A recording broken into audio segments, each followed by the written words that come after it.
All right, hello, puppies and kittens. Once again, we're doing another matter-of-fact science, and this time we have a special guest, a Scottish scientist, currently in the Netherlands. This is Ian Boulton. And Ian, would you please extol your credentials and background? Yeah, I'm very happy to be here. So thanks to everyone for the opportunity to pass on information and answer questions today. When discussing my credentials, it's critical to first say what I am not. I am not a physician. I can't give medical advice. If you need medical advice, talk to a physician. My qualifications are initially in microbiology as an undergraduate and biochemistry as a doctoral student. I did 2 subsequent postdoctoral appointments in bacterial molecular genetics and immunology. And for the last 20 years, I've been in the industry developing biopharmaceutical products and vaccines, including transgenic cells, and most recently, one of the versions of the COVID-19 vaccine. One of the versions, which one? The one I was working on was the adenoviral vector vaccine for Janssen. So there are several versions, and this is one that it has advantages in inducing a good T cell response as well as the antibody response. But I should say at this point, from what I've seen, from everything I've seen, all of the different versions work just fine. Okay, one of the things that I see with Americans and our responses to vaccines is just ridiculous. So people talking about microchips, right? I've heard that Bill Gates. I've heard from friends of mine as well as family that Bill Gates orchestrated this virus, that he created it in a lab, and he's using it to insert microchips into everyone through these tiny little needles, which would be an amazing microchip, actually. Yeah, it's really unfortunate that people respond in that kind of way. So to speak generally on the subject, I understand that people are uncomfortable and distrust a medicine that's given when you're not already sick, because there's no obvious immediate benefit. A bit like when they put a parachute on you as you're boarding the plane? Yeah, pretty much so. Pretty much so. And it's important to grasp that concept in the context of our current environment. And that is a really unusual one for this species. And it's unusual for this reason. Most of us don't die from trivial infections in infanthood or subsequently in early life. And for most of our species, for most of the time that we've been a species, that kind of mortality associated with infectious disease has been a primary driver, a primary selective pressure on our species. And there were some cultures that wouldn't even name their children until they were 2 years old, because infant mortality was so rampant. Yeah, my culture, about 150 years ago, it was 1 year. You didn't really become a person until that point. And if you, as I do, go to old graveyards, check it out, because you can see a hell of a lot of little tiny graves.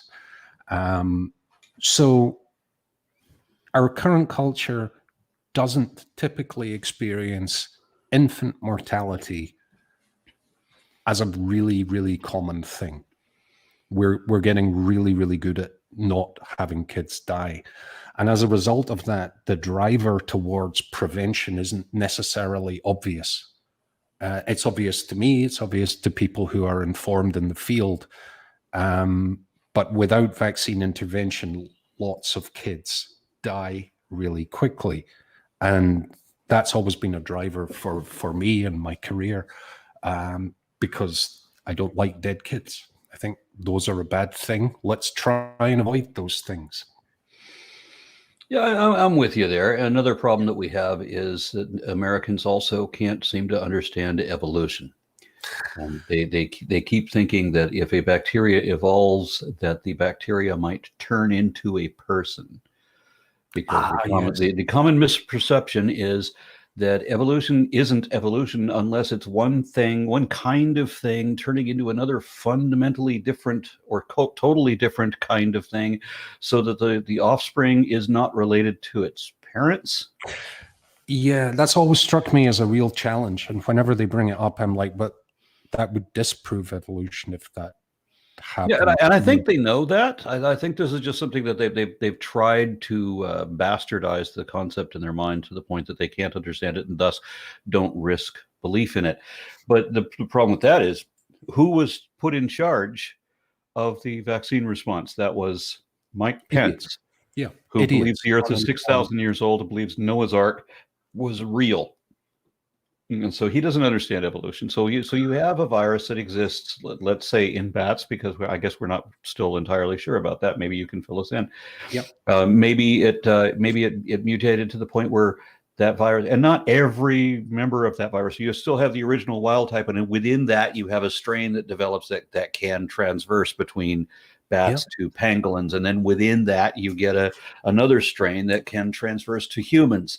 Yep. And then within that we have another version. And remember, evolution is descent with inherent modification. So it's the same thing its parents were. Every new species is the same thing its parents were. It's just a modified version of it. So now the new modified version is more communicable. It's more contagious. Yep. And there's a question attached to that. Is it also more lethal?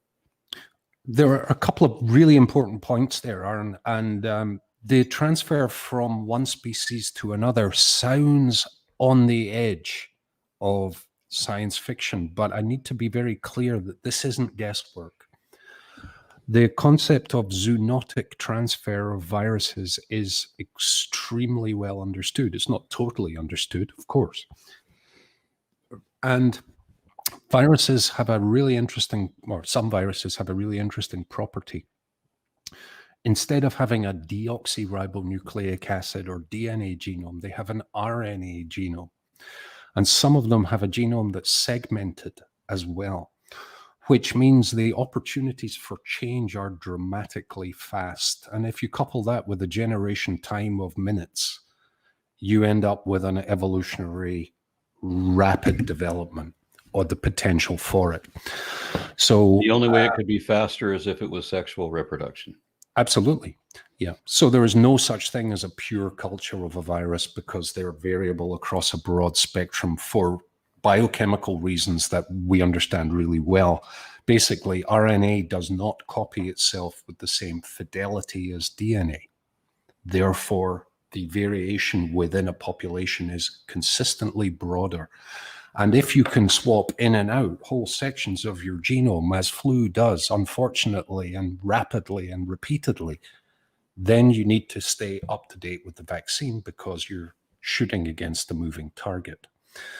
So now, the audience may not care about this, but I'm curious. Is horizontal gene transfer an issue in this? Yes, very much so. If you get infected... Horizontal gene transfer is when two organisms, or in this case viruses, which don't quite count as organisms, they can be killed, they can evolve, they meet most of the criteria to be alive, but they are not technically alive. When these entities, let's say, when they contact each other, they can actually swap DNA, or in this case RNA, upon contact, hence horizontal. And that's just not an evolutionary process, because necessarily, or at least not purely, because if evolution is an ancestor-descendant relationship, and horizontal gene transfer is not. It's a gemisch relationship. So yes, that can happen, and it happens by co-infection of multiple strains. So the virus outside of its host is essentially an inert object. It's not doing anything chemically or biologically. But once it gets inside a cell, it has the capability to sequester and use part of that cell's biochemical machinery to do the only thing that the virus does. And the only thing it does, the only thing it quote unquote wants to do, is reproduce itself. It doesn't care about causing infection or killing its host. It wants to reproduce itself. It's the rawest genetic container that we have. But as Aaron said, it doesn't directly qualify as being quote unquote alive, because it's not independently alive. On its own, nothing. We are the environment for the evolution of this pathogen and each and every bacterium and virus that we come in contact with. So, Lalandra, did you have questions prepared for our guest today? Yes. You on your blog, you address misinformation and disinformation by the anti-vaccine movement, and you quoted one person as saying that COVID was an opportunity for them to a new opportunity for them to spread their I don't know what to call it, ideology to a wider audience. Could you talk about that? Yeah, absolutely. So I'm interested professionally in biochemistry and preventative medicine, but personally in history. And the response to the COVID-19 pandemic has been paralleled throughout history by every other pandemic response, in which case a certain proportion of the population exposed to a real crisis revert to fantasy as a diversionary tactic, as a displacement activity. And any fantasy of malevolence, some massive plot and conspiracy is more comforting to that population than the reality. And the reality is sometimes nature kills a lot of people. We've never been in a position to respond to it more effectively, but still there's a percentage of the population who would rather believe that an evil genius created this to do whatever is happening, which fails to make sense on multiple levels. Yeah, one of my favorite line out of the Tao Te Ching is that nature acts without intent, and so cannot be said to be benevolent nor malevolent to anything. Yep, And absolutely. I find a certain beauty in that, but I understand, and while I am fascinated with the subject of evolution, I realize that, yeah, there's a lot of death involved. That as Darwin noted himself, that nature is red in tooth and claw, and that it's insanely cruel, and that no benevolent being would ever create a system or indeed a universe like the one that we're living in, fine-tuned for humanity. Bullshit. Yeah.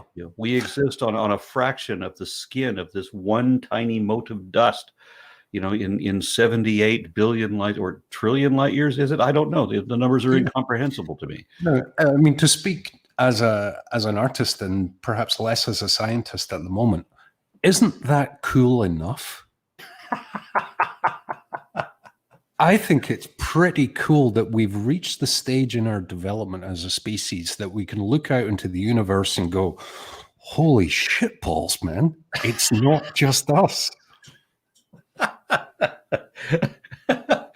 There's a wonderfully scientific statement that we as a species could look out into the universe and say, holy shit balls. Isn't it brilliant? As someone who's taught science to middle schoolers, sometimes seeing how large the universe is and how small we are can be kind of frightening. And I just try to assure them that it is what it is. It's better to understand it and deal with it than to try to make up some other explanation that's more comforting about it. I think it's important. On that note, all of us here have a scientific worldview, and I think with COVID, people with religious worldviews are trying to fit this into their worldview. As you were saying, that some of the anti-vax proponents are trying to use some religious arguments to get more followers. Like there is some misinformation about the Moderna and the other one, the Pfizer vaccine, that it was developed from a stem cell line that originally came from an aborted fetus. Yeah, I've heard that related to some vaccines at some points, and some human tissue is used in the generation of antiviral vaccines because viruses need to grow within human cells. Invariably, those cells are derived from what would have been lethal tumors. So if we're in the society for preventing the death of cancers, then we shouldn't use any of these cells. But I don't remember any chapters in the Bible about that. So most vaccines aren't grown this way. Some are grown in embryo fibroblast cells from chicken eggs, like flu. And anyone that has a cell substrate is grown from what's called a cell line, which is an immortalized cell that will grow in culture forever and then purified therefrom. So there isn't a requirement, and I need to be very clear about this, for ongoing supplies of aborted fetal tissue or any human tissue to develop vaccines.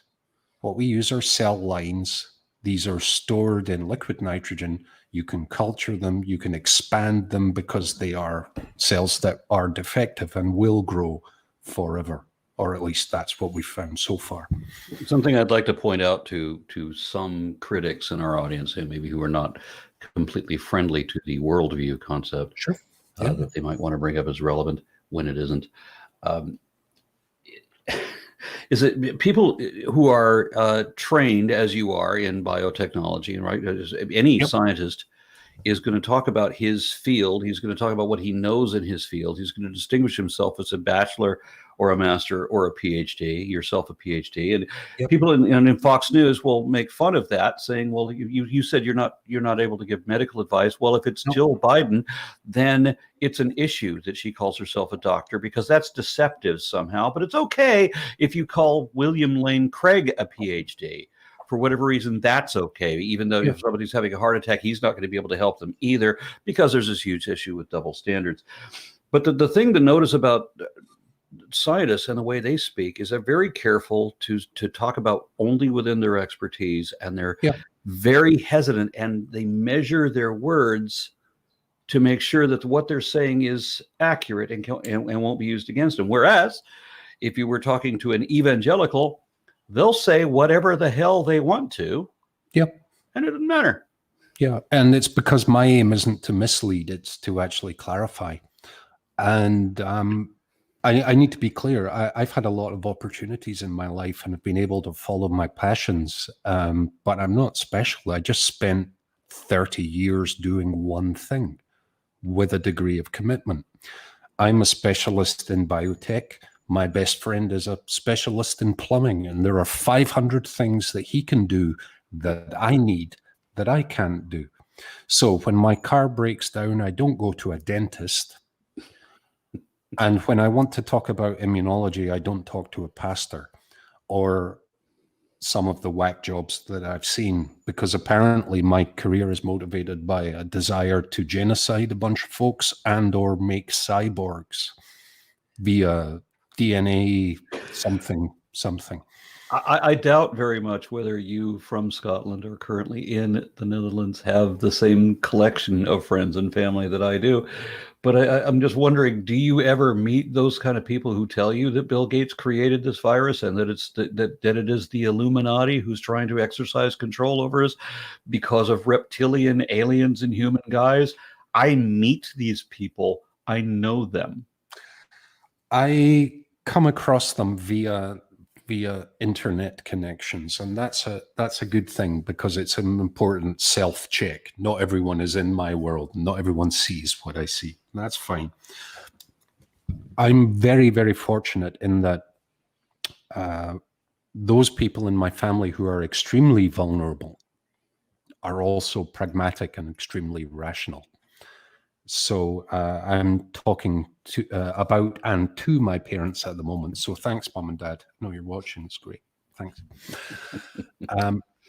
They will be vaccinated as soon as the vaccine is available, because an outbreak of COVID-19 in their residence, where everyone is over 60, would kill 60 to 80% of the population in that environment.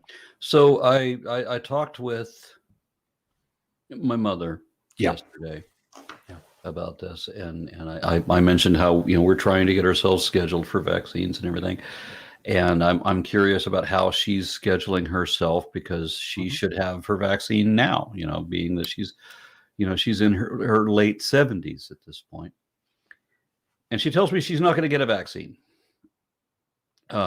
Why not? Because it's not that good. Okay, Mom, what is not that good mean? Matter of fact, what is that good? Give me an idea. Give me a metric of what is that good. Yeah, let's says, quantify this. Because she watches Fox News, and when Fox News wasn't extreme enough, she went to other news sources. I don't know what they are. They're news sources that are so extreme that you've never heard of them in the main. It's not OAN. It's not Newsmax. It's weirder than that. Yeah, and once you're out at the Breitbart level and beyond, it's batshit. Up there with InfoWars and all of that. That's where she gets her information from. So she tells me that she's not going to get a vaccine for a disease that kills 85% of the people in her age group, because out of the millions of people who have currently been vaccinated or were part of the test studies, 55 people, she says, have died, according to some doctor she can't name that she saw on YouTube. Yeah. And so it doesn't matter what I say, and it doesn't matter that I'm talking to a biotech PhD. She says that it's not that good. She's not going to get it. She doesn't want to be part of the grand conspiracy. Well, I mean, perhaps we can lower the bar and not necessarily talk to everyone in the world on this show, and let's just talk to your mom.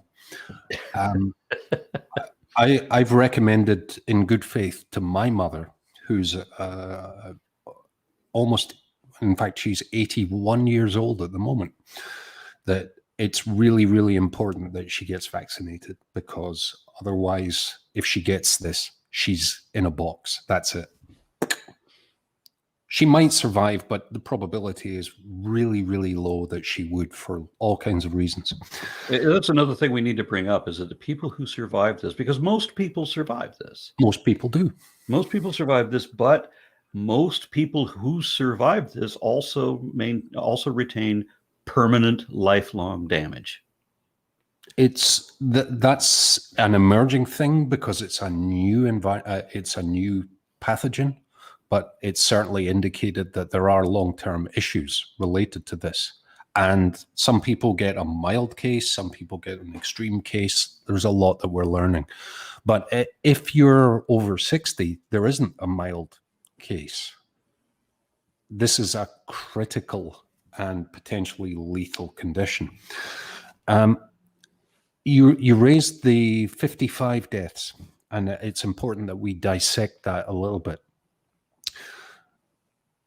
Anti-vaccine positions are an awful lot like creationist positions, and thank you, Aaron, for taking them apart over the years. They're like creationist positions because it's impossible to defend an anti-vaccine position and be both accurate and honest in the presentation of the data. 55 people died, yes. A near equal number died in the control group as well. And people die all the time. You're just not there.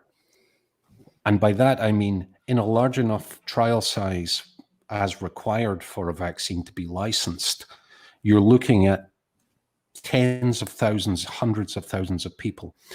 And I looked at the numbers relative to the COVID-19 vaccine, and in that population, over the period of time the vaccine's been administered, you would expect around about 50 to 75 people to die anyway. So 55 dying in the population that has been described is entirely unsurprising. I should caution that every study that I've seen, which haven't been many, but I mean, whatever I've seen from articles on Bloomberg and a couple of other sources, I mean, it said in Norway, in Germany, in the United States, there were a handful of people who have died who already had, every one of them already had severe underlying health conditions. Yeah. And importantly, that their deaths were not, that the World Health Organization said that their deaths were not connected to the vaccine. Yeah.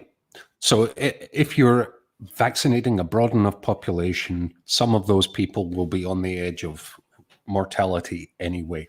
So in order to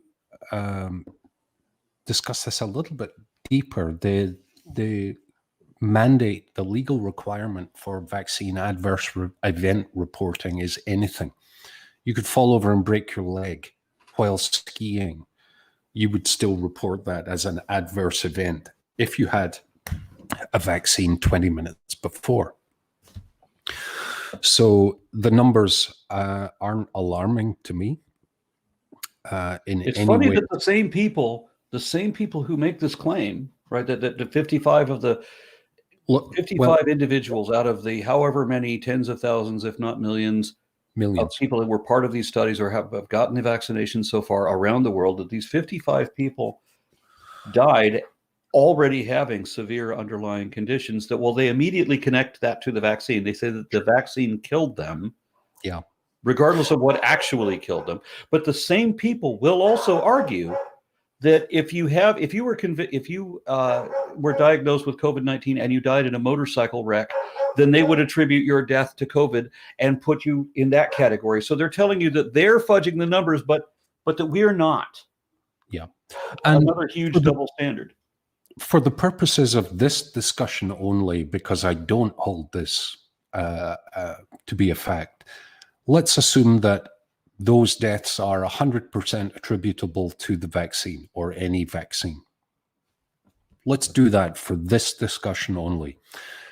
Looking at the numbers, that mortality rate is 4 to 6 orders of magnitude lower than infection with COVID. And by orders of magnitude, I mean factors of 10, meaning it's 10,000 times less likely to kill you, even if we assume the worst, than the infection it prevents. And if you're an old lady, it's like 150,000 times less risky to get the vaccine than to get the infection. A number that you quoted to me earlier when I posed this question to you last night, preparing you that I was going to ask you this. You said based on 100 million doses, that the 55 deaths that we were talking about are 0.00055% mortality. There's four zeros after the decimal point. Yep, and that was 100 million doses, and I scaled the numbers down to reflect the actual administered doses in the USA.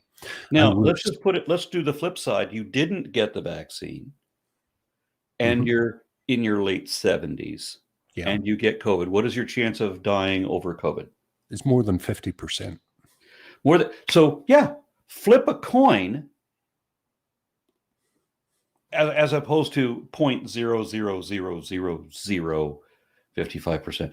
The frustrating thing that I constantly engaging with more and more people in my country and in my government and so forth is, and I'm not just talking about the national government, I'm talking about the state government too. The state government where I live in Texas, they were posting QAnon conspiracy crap today. Mm-hmm. Our government is quoting QAnon conspiracy crap after the QAnon collapse by all of their prophecies failing.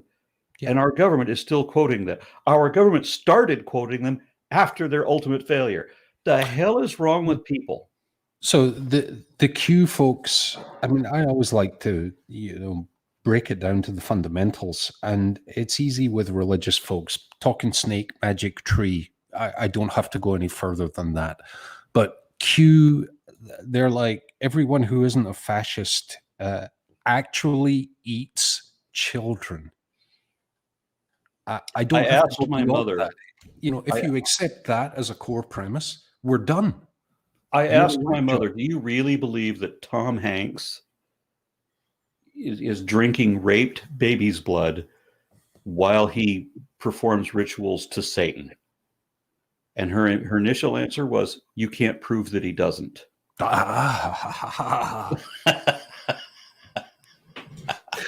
Well, I mean, So one, guilty until proven isn't it? It doesn't matter how ridiculous it is. one of the reasons that I was drawn to science is a passion for accuracy and precision. And knowing what I know and confidently being able to defend it based on actual stuff. And woolly thinking gets you into some odd existential areas, and religion relies on it. So I don't think that Tom Hanks is doing that, because he rescued Private Ryan, and that means he's okay with Jesus, right? If I could interrupt for a second, Of because course. Please. there are a couple of trolls dominating the chat, and I'd like to anti-vax trolls, and I'd like to address a couple of their claims and boot some people so I don't help them spread misinformation. Absolutely. And the anti-vax people are doing a service, because they're talking about the fear space, and information or a flashlight under the bed gets rid of the fear space. And let's not live in the fear space. Yeah, the one is trying to say that all you need is natural immunity and to be healthy, that you don't need vaccines, and it's like you're saying that the numbers seem large to people because a lot of times we don't see people like dropping dead from COVID in front of our eyes. Like we don't have, during the plague, they'd have these carts where they would cart away dead people. We whisk away sickness and death from most people seeing it. And the people that see it the most are people who have had people die from COVID, and it's a staggering death toll. And for to make this irresponsible claim that all they had to do was take care of their immune system and they wouldn't die from COVID. It's profound ignorance. It's cute, and it's nice, and I don't mean to be patronizing, but I am, and it comes across. Let's put this on the table in a way that people can easily understand. During the Second World War, on average, during the time it was involved, the USA lost about 300 people a day in the Second World War. And you're losing more than 10 times that every day now. And we're losing that because we lied to the public. Yes. Over and over again. Fauci lied initially, saying that we shouldn't be. I don't forgive lies. Now, Fauci gives an excuse, and I like Fauci on the whole, but he gave an excuse for why he lied initially, telling people not to wear masks, because he didn't want to deprive the medical community of masks when we were not prepared for it. Lied. I think he admitted that he lied. The mask supply. Like his position was definitely compromised by pressure from elsewhere, and I get why he said what he said, but I also get your position, and I actually agree with it.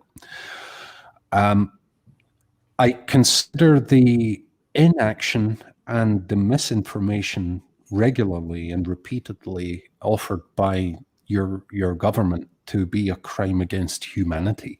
Mm-hmm. The USA has roughly 5 times the number you would expect in terms of cases and deaths, and it really didn't need to happen. And in this sense, we lead the world. You're amazing. If America had, had I been President Trump, I would have said, Tony, what do you need? Tell me what you need to fix this. I would have gone on TV and said, the shit hit the fan. We need to fix this. Here's the guy. Here are the resources. Behave, and we'll get through this in about 3 to 6 weeks. So I'm guessing that maybe you would not have defunded the pandemic response team. Um, What I saw was inept inaction coupled with spiteful, malevolent behavior, which actually caused a quite significant crisis for me in terms of my mental health, because I was watching a genocide.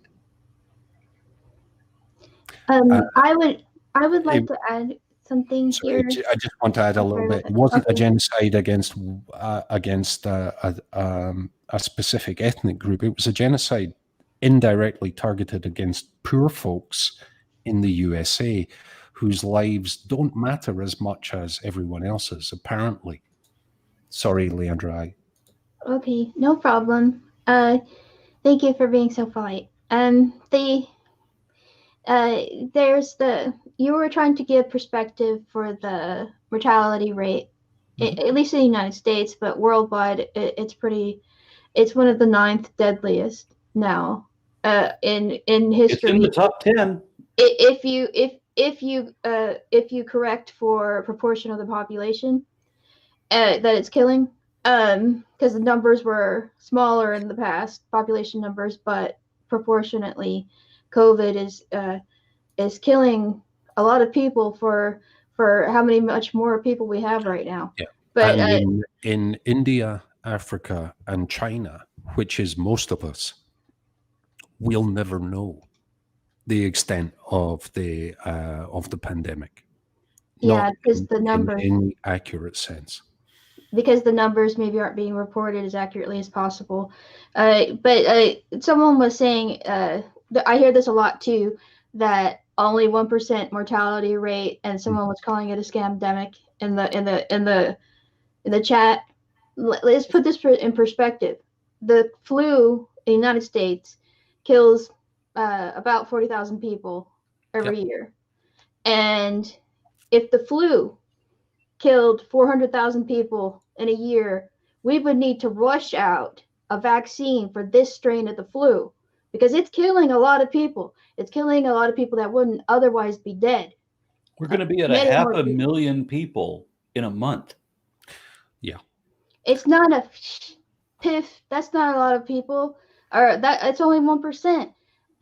Get some perspective. Yeah. 1% is a number that people are easy to find it easy to walk away from because they're thinking about their dinner table and there are 6 people around it. We also have to remember that we're not talking about 1%. Yeah. If we're comparing the flu, which what is that, 0.5, I think. Well, it changes so fast that it's a variable thing. But for a flu to kill 1% of infected people, we'd be talking about 1918 and expecting 50 to 100 million dead folks. So that's not a thing that happens. It's an order of magnitude at least different from that. So we've got 320 million people in the United States, and only 500,000 of us have died.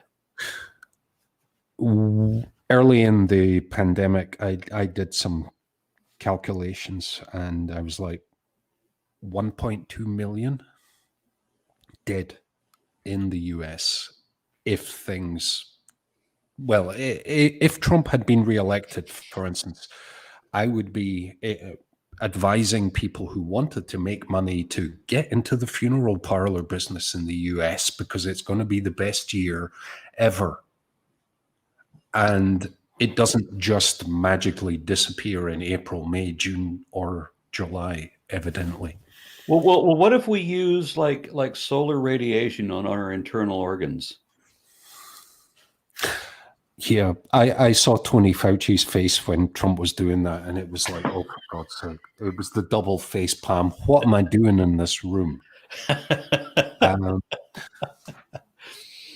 So quite honestly, and it's easy to make fun of it because it's such an absurdity, but President Trump's words and his consistent, spiteful misinformation killed tens of thousands of people, and it was the perfect storm of having the dumbest president ever in our history at a moment when we needed expertise.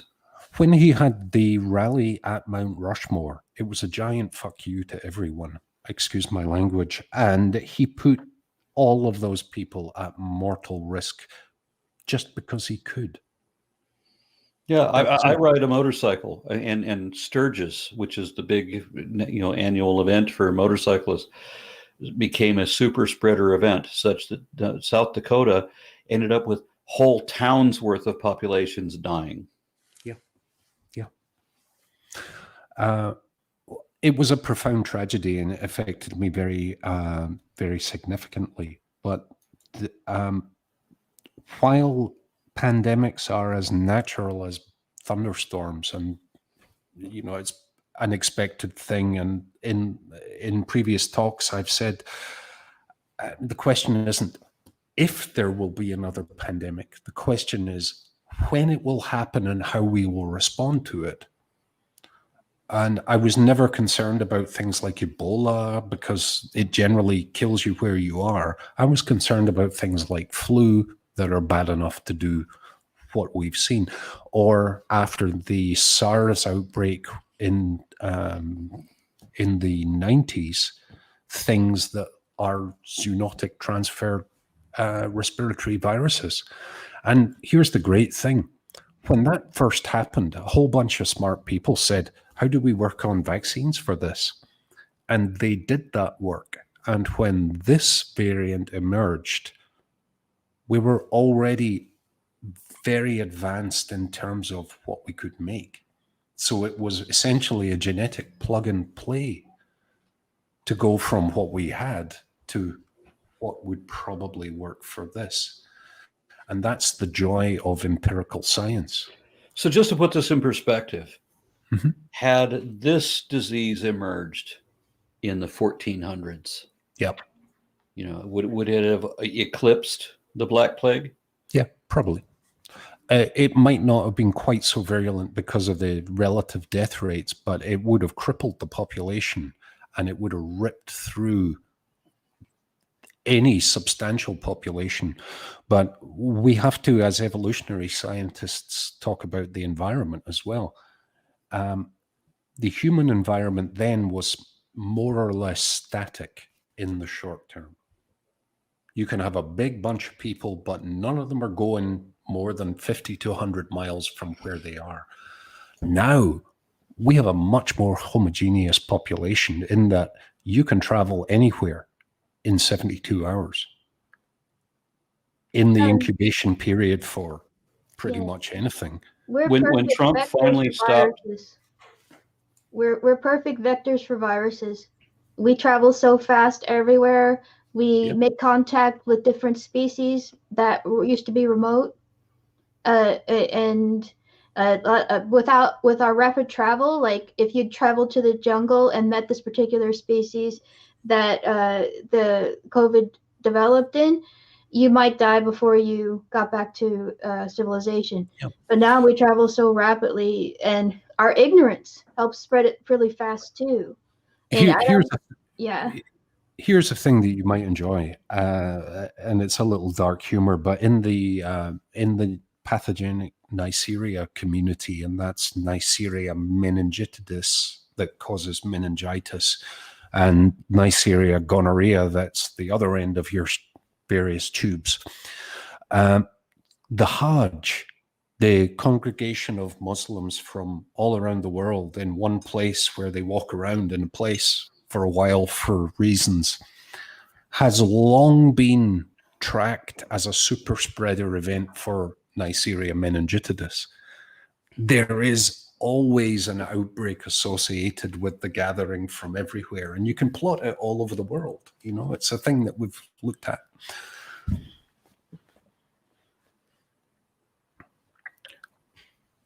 So, were there any other anti-vaccine things in the chat? Yes. I'm sure Melandra has a list of questions. Before I get to those, I would also like to offer a bit of perspective on people who are minimizing the death toll. And on September 11th, on the day itself, less than 5,000 people died. Yep. And that caused such a freak out that we had some of our rights taken away from us. Yep. And about remember the for fear of Normandy tourism. scene. Remember the Normandy scene in Private Ryan when all those guys were getting machine gunned on the beach, the whole thing, across the whole thing? Yeah. More Americans are dying every day than everyone who died in the Normandy landings. Everyone. Because it's this thing where you can't like kind of dramatize it or show the big picture unless you work in a hospital where your people are just dying and they're having to pull up refrigerator trucks to remove all the corpses. You can't get a real idea of how many people are dying. It's easier to blow off. And if you're that kind of person that is that self-centered, that you won't listen to medical authorities that are reporting the death toll just because you don't personally see someone drop dead or 1,000 people drop dead outside your door, I don't know what else I could say for you. But one of my oldest and best friends works in the medical profession, and he describes his job as cleaning human parts off of cutting implements. And he had to get vaccinated because he's a medical health professional now, and all he sees is COVID-19 infections. Yeah. And I used to live in El Paso. I went to high school in El Paso, and El Paso now has to pull in refrigerated trucks for the excess bodies that the hospitals and the morgues can no longer handle. It's a really valuable point, and it's worth bringing up that when governments plan for disasters, and they do because I've helped them do this, they're looking not only at the pandemic infection as a model, where, as we've said, 1% to 2% of people are not going to survive. They're looking at the ancillary impact of that on infrastructure. And if you have 30% of your population incapacitated, everything else breaks down very quickly. And if you have enough of your population in the ICU stops being a functional environment. And consequently, there are health impacts of this on everyone else. And we kind of reached that in Southern Europe early on, where it was just this massive influx. And that's where You talk about Italy? Yeah, that's where the flattening the curve is important. Okay, if we assume that a whole bunch of people are going to get sick, let's have them get sick over 2 years rather than over 3 months, so that we can actually take care of them. Our administration actually admitted, Trump in interviews admitted that the goal, the strategy, if one could be so generous as to call it that, was for herd immunity. Yeah. Which literally means do fucking nothing and let a whole bunch of people die. Either by intent or by ineptitude and inaction, that's the only conclusion that you can reach. And they start to pay attention, like in places like Sweden, when they have problems economically dealing with that much sickness and death. When they tried herd immunity. Sweden took an enormous gamble and it failed. Their gamble was their population is small enough, their infrastructure is robust enough to ride out what they expected to be a much less significant pathogenesis. And yeah, a whole bunch of people died. And that's Sweden, where infrastructure to person ratio is very different to most other places in the world. Exactly. And it's not a decision I would have supported, but at the time it was a gamble that was with people's lives and livelihoods. I could see how they got there, although I mean, when folks can either die or not, I tend to err on the side of caution rather than economics. Yeah. And had the US shut itself down consistently for 2 months, this would not be a thing. I bitch about borders. Yeah. I bitch about that all the time. That we could have stopped this in the first 2 months. Yep. If we let people from cruise ships disembark and go to different parts of the country, Everyone stops where they are now. quarantine that ship. New Zealand had no cases, and they shut down the whole of Auckland because there were 3 suspected cases, while the US is losing 4,000 to 5,000 a day and 200,000 cases a day.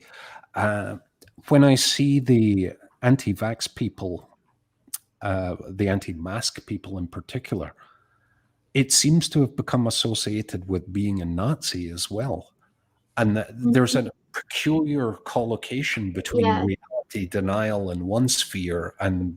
There's a Venn diagram, and it's starting to do this with Nazis and anti-vaxxers. I was watching the world unfold, and I thought, here's the thing, right? Okay, so you've got these jackasses going into the Capitol. There are cameras everywhere, and they're holding cameras on themselves. And there's a pandemic, and none of them are wearing masks. And at that point, I'm like, you have to go to jail just for being stupid. Really. They've been so mollycoddled and so pampered for really awful, dangerous behavior. That's why they're taking selfies of themselves, because they think that maybe they're getting a pardon or something from Trump. I mean, you can't help these people, really. It's so obvious, wear a mask, you know, it's not a difficult thing to and grasp. Trump's to blame a lot for that too, because he made fun of it, and at first he discouraged it because he thought the pandemic would make him look bad, and all these people wearing masks would make one fucking person in a country of 330 million people look bad, as if we should all be worried about the way he looks rather than we got somebody else in the chat. We got somebody else in the chat who's bitching about liberals hugging the Chinese. Oh yeah, okay. So we have yet another person who has lost the plot and failed to understand what we're even talking about. Yeah. Well, there is of course the Chinese conspiracy theory that it was man-made. Blaming the Chinese, calling it the Chinese virus or the China virus or whatever, does not in any way distract from the fact that we, the United States, had the worst strategic response to this virus of any nation in the world. Yeah. We fucked this up, and calling it the China virus is just trying to pretend that it wasn't our fuck up. I mean, I was at home doing things and writing reports going, well, it looks like America is doing all of the wrong things consistently, even when they have Tony Fauci in the room going, this is the wrong thing. You have Trump rubbing his hands going, I'm going to put 10,000 people in a small space just because I can. Because that was the inner Idi Amin coming forward. I really don't care. This is what power looks like. That are inadequate. Trump's coping mechanism that has driven him far in some other ways is toxic masculinity. I'm gonna say this isn't a big deal. Don't wear a mask. I'm gonna put 10,000 people in a room, and you can't tell me what to do. Nobody ever tells me no. And this coping mechanism backfired spectacularly. He hosted super spreader events. It's a virus. It doesn't fucking care how masculine you are. No, it really doesn't. I'm seeing a question I'd like to respond to from Connor, if that's okay, Leandra. Sure. So Connor has a question. What is the point of getting a vaccine? Since evolution is the strong survive and the weak have to die off in order to become better? It's a good question. It's not really the weak dying off and the strong surviving. It's some proportion of the population being slightly better at reproducing than others. The whole living dying thing is less important than the reproduction thing. And in terms of the vaccine, well, we're in a position where we can modify our environment internally and externally, and not all of those people have to die. and the effect on evolution is tragically minimal. So the short answer to your question is it's not really substantive, but I get your point. But given the choice between stopping people from dying in this generation and losing their genetic variability forever, or letting them die because we have to get stronger and bigger and better, which isn't what evolution is, I'll still opt for the absence of coffins if I can influence it. Yeah, there seem to be a couple of questions in here on that point before you go to there, and then you're not meaning to say this, but there's the subtext there that people that have immune issues, the elderly, that they're not as important. Yeah. And socially, as human beings, we've decided that human beings have rights and basic human rights and value. So if we can develop a vaccine to take care of the virus, then it's imperative ethically and morally for us to do so. I mean, I consider it a duty, based on my training. And when when the pandemic started, I was like, okay, lads, where do you need me? Yeah, let's go, let's do it. And it's, if there's a calling or a profession that I'm involved in, that's it. I see another one from Ralph, which is interesting. Given the head of the World Health Organization's capitulation to China, how concerned are you that the World Health Organization may not adequately investigate the virus origination? I don't see how China can be necessarily relevant here. This is the point where it came from. Yeah. And we fucked up our response to it. We stopped, or we restricted, not blocked completely, but we minimized travel from China after the virus was already flooding in here from Europe. Yeah. So how concerned I am? Not at all. Because we already kind of nailed it. China didn't invent the virus, although they did effectively provide an environment for zoonotic transfer. That is an inevitable result of having a whole bunch of bleeding things and shitting things in the same room as people. So in terms of culpability, okay, but no one sat down in a lab, made this, and then released it to murder their own people and everyone else. And if they had, as you mentioned before, if they had designed this, it would be a lot more efficient than the minimal percentage that it is. Yeah, I mean, I'm learned in the lore of biological weapons as a preventative measure, because some people do try and make them. But if you're trying to make a biological weapon, lads, don't make a virus that spreads through respiratory droplets that you have no effective treatment, cure, or vaccine for, because your own people are going to die as well.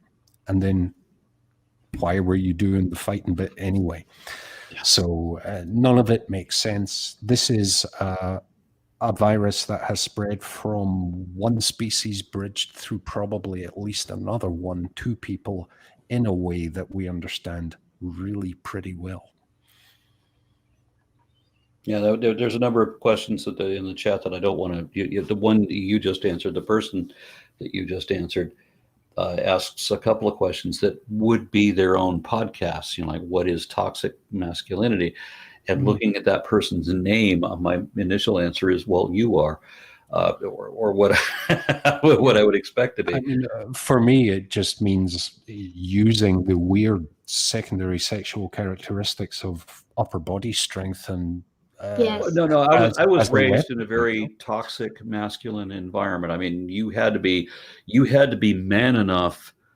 My dad, I remember my dad bragging that it took 6 cops to arrest my little brother.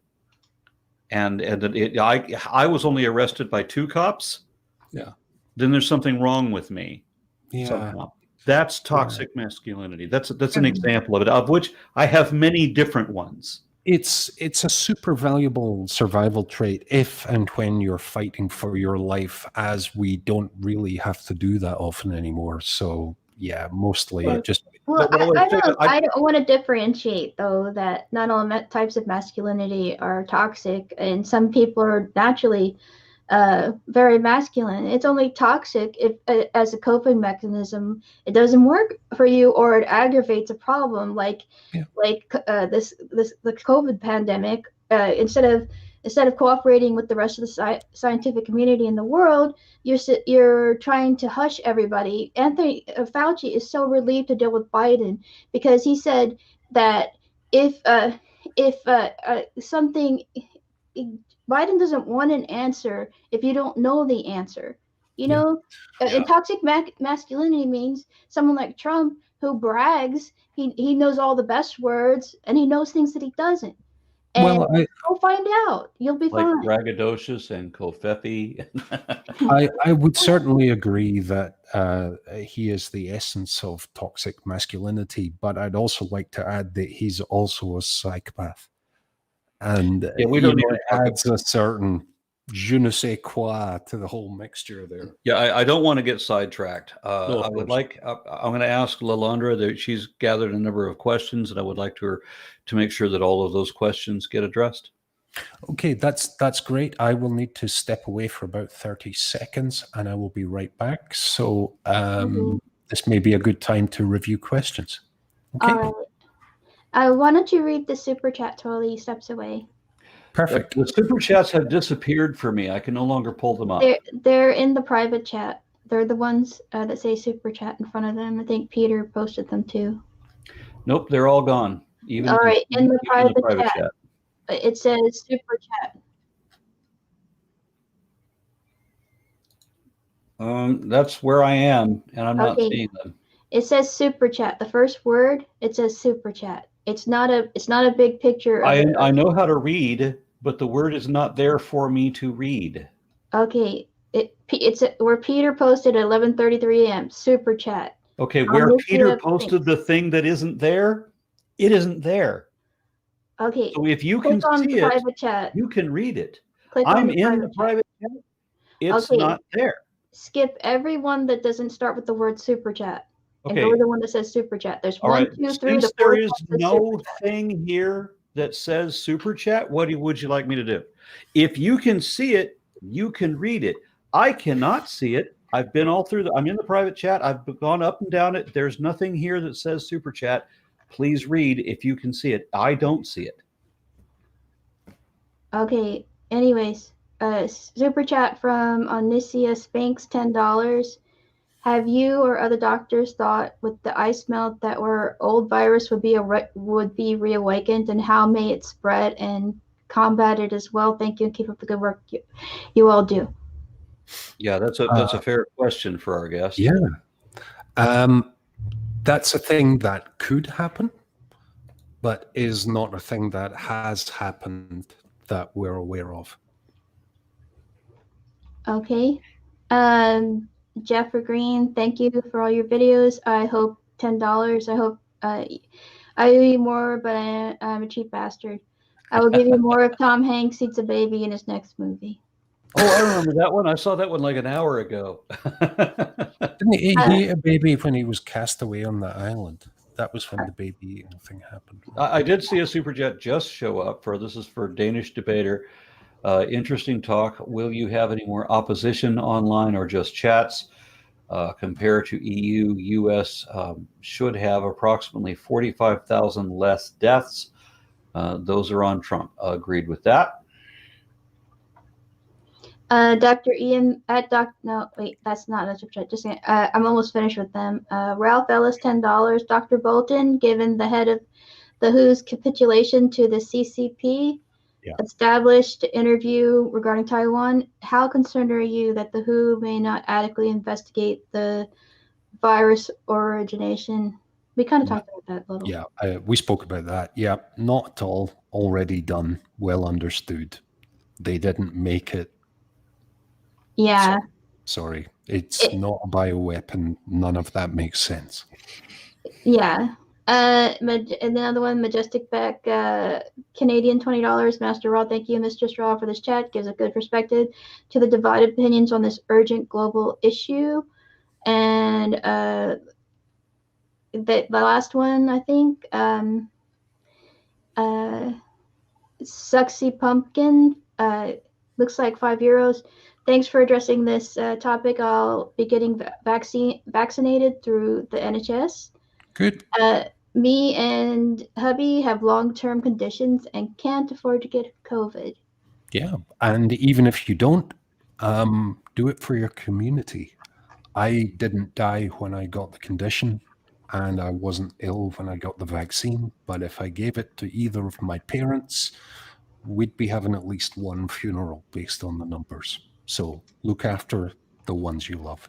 Yeah, my wife and I are fortunate in that we've been taking online classes, and that we don't have to go to an office full of people, or a building full of people to do our jobs.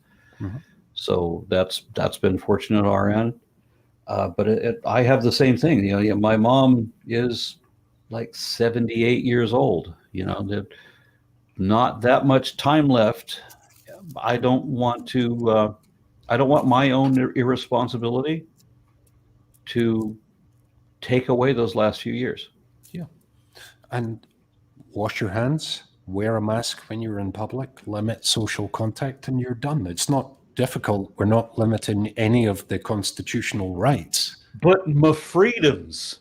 Okay, tell me what freedom. Just 1 second, I'll do a direct. I'm going to have to do devil's advocate for this, because these people are saying that that they're wearing a mask is a sign of fear, and they're not afraid. So they're like that guy that you might have seen this, like when all these people are filing into a Trump rally, and there's a guy standing outside coughing or asking people to cough in his face because he's insisting that the virus doesn't exist. So let's say he's one of the asymptomatic ones. He's one of the ones that are lucky enough that when he gets infected, he doesn't die himself. He doesn't feel he doesn't have any long-term significant damage. Yeah. But it's enough that when he passes it to his mom and dad, and maybe one of his kids, that they die. So this is a thing that is a real thing, and if check out Typhoid Mary and what she did back in the day. The people who get really sick and go to bed and stay there are not the people who spread infections, generally speaking. The people who get a little bit off color and wander around and go to the store and then go to the pool and then go to the library and then back to the store and then they go home and contact 300 people with their low-level grumbling infection. That's what sets the forest on fire. Yeah, so my wife and I do have to go to the store frequently, and our keychains have this little bottle of Purell in them, Purell gel. So anytime we do keep away from other people. If we touch common items, that I have this thing for pushing buttons or opening doors. That's handy. But then we also have this for whenever we have to touch something that maybe other people have touched. We're not being fearful. I'm being courteous that I'm not killing someone's mom. Yeah. And we discussed earlier on the parallels between creationist thinking and this kind of reality denial. Unfortunately, denial of the microbiome and how it impacts us doesn't affect that reality because we're not making it up. Yeah. And at the extreme end, I have come across people who say, you've never seen a virus. Yeah. Ergo, yeah. it's not a thing. And again, none of the arguments are scientifically valid. Yeah, it's just the way people make sense of the world are very different. And some people use religion and other cultural systems to try and interpret something that's scientific. Yeah, and the gaps in that knowledge do surprise me, but they also motivate me to send a message because the stuff that we're talking about is hard. It's difficult. I've spent my whole life learning about this kind of thing. And I can understand that there are entire swaths and generations of people who have no insight into this whatsoever. Mhm. If it's too small to see with your eyes, then it's not a thing. And if we say it is, then how do we prove it? Well, actually, we can. We can prove it really, really well, Mhm. actually, at the molecular level. So the gap in understanding is vast between If you could have taken, microbiological reality and what people think is going on. if you could have taken people back during polio to a children's polio ward, or so they could get a very real seeing is believing, way to understand why the polio vaccine is important. Mhm. And on some level, it doesn't matter if you can't see the virus, and that you don't trust scientists that they do, is another level of why you're having difficulty explaining that to people. You're absolutely right. I mean, I'm just old enough at almost 50 to remember elderly people crippled by polio, and they were crippled by polio when they were in their childhood. And that was the extreme tail end of polio being a thing in the developed world. But it had been a thing in the developed world for the previous 2,500 years. I remember that as well. I had a girlfriend when I was 10 whose mother was in a wheelchair because of polio. Yeah. And that was like 1970 something.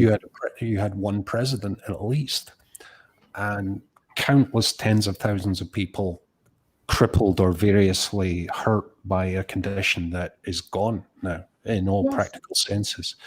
By science. Yeah. And here's an interesting thing in terms of quality expectations. The vaccines that I had as a child and that Aaron had as a child have been updated so much that the quality expectations are built upon the previous best standard. What was acceptable back in the 1960s and 70s has been superseded many times over. So we're progressively getting better at this. And the vaccines industry is the second most regulated industry in the world, with radionucleotides and nuclear energy being the top one, because we inject stuff into healthy folks. So there's no, cost benefit analysis. There's no clinical ratio involved. It has to be right. And the QC aspects are incredibly well developed.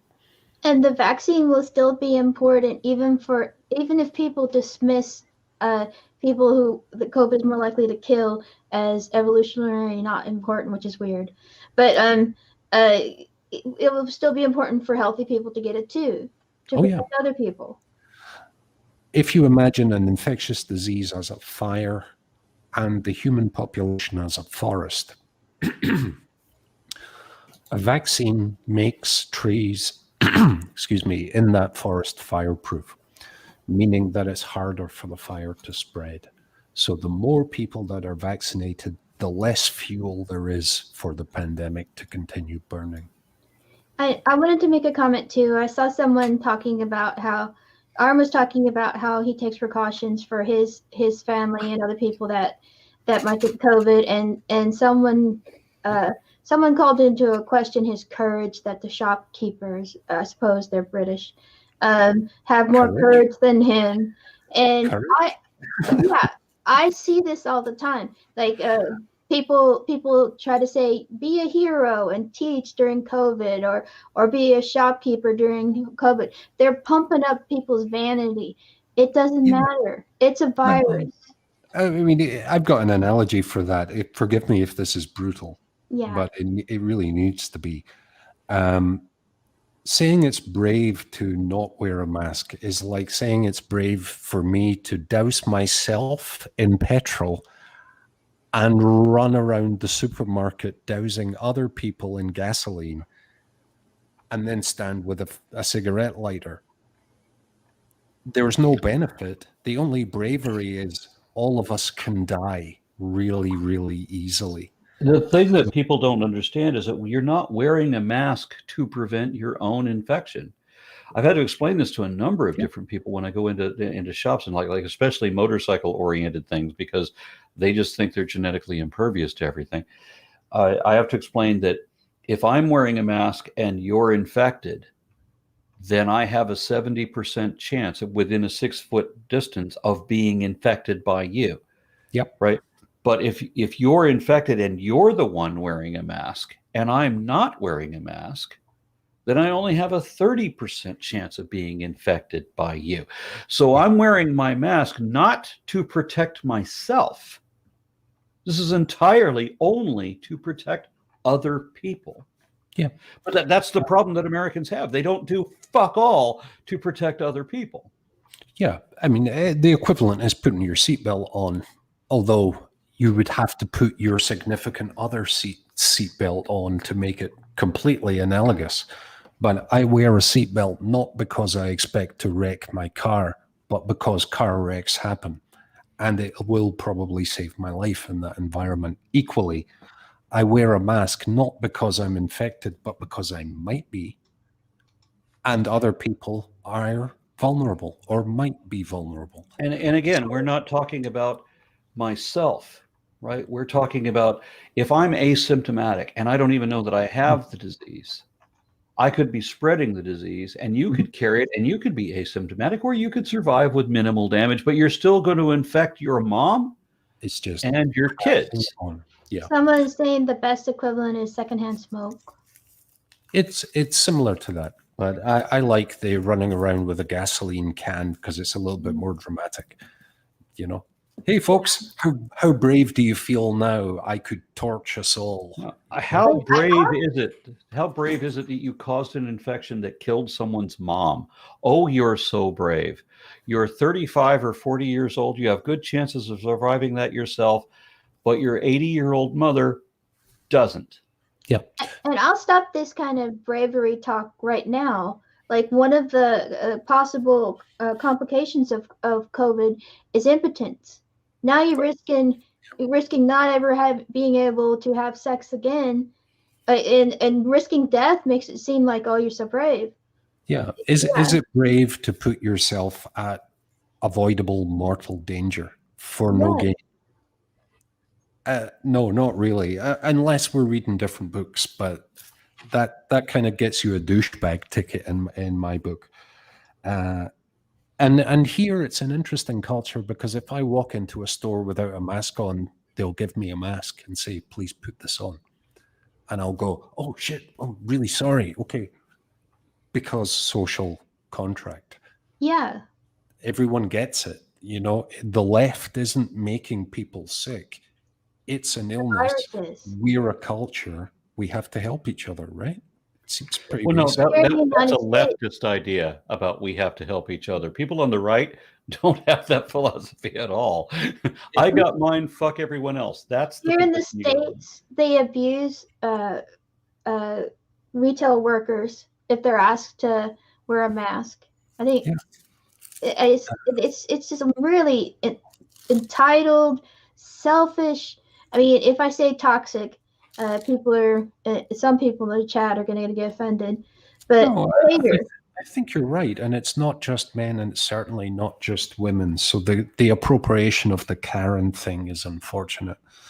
But when I see people responding with hubris and obvious fear to something that is, well, I mean, to me, it's the equivalent of really bad weather that we're all experiencing together. It's as normal and natural as tornadoes, you know? Exactly. You're not proving how brave you are by standing in front of a tornado. You're proving hubris, like you're saying. Yeah, the thing that bothers me is that when in 9/11, we had hundreds of thousands of people that showed up at blood donation centers the next day, overwhelming those blood donation centers. So they've got, tens of thousands of gallons of blood Yeah. that they can't use, that they can't store for that long. But that's how Americans banded together in a moment of crisis.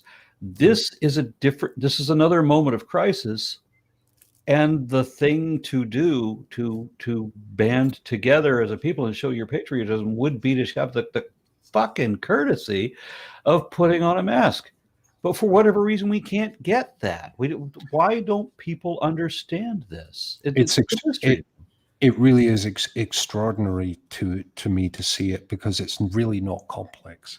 And again, there are no surprises here. I mean, we were surprised, of course, by the beginning of the pandemic, but it was when rather than if this will happen. Well, nobody was alive in 1918, or not enough of us to make a difference. And as we discussed, the familiarity with death from infectious disease at home is not one that we have in the Western world. Everywhere else, yeah, it's a normal thing. You know, if you have 5 kids, 2 of them are going to die before adulthood.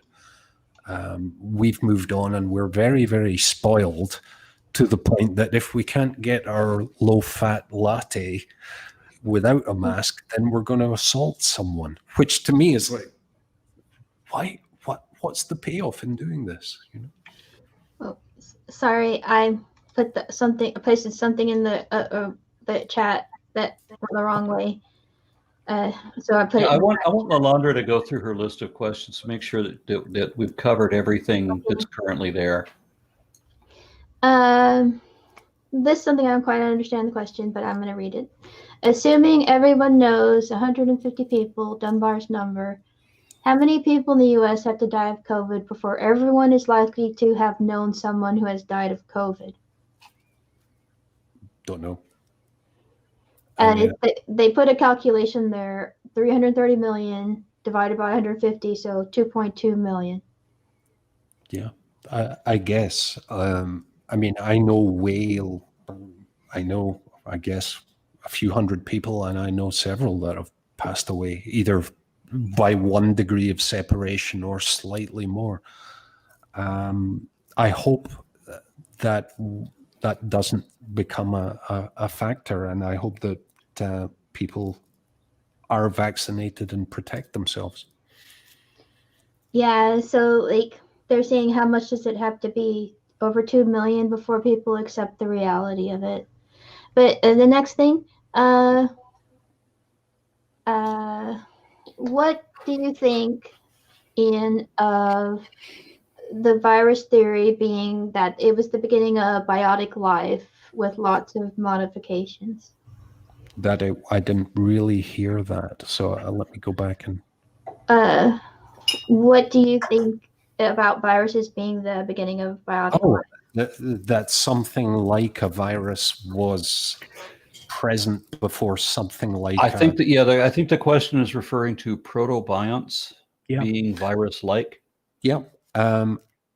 In all probability, and we'll never know because we don't have a time machine, but in all probability, the earliest replicators were much more like viruses than they were like either prokaryotic or eukaryotic cells.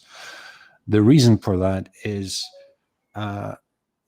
the chemistry of nucleotide polymerization is pretty much worked out, and you can generate nucleotides that replicate themselves with variability in an abiotic environment, and that's a lot like a virus.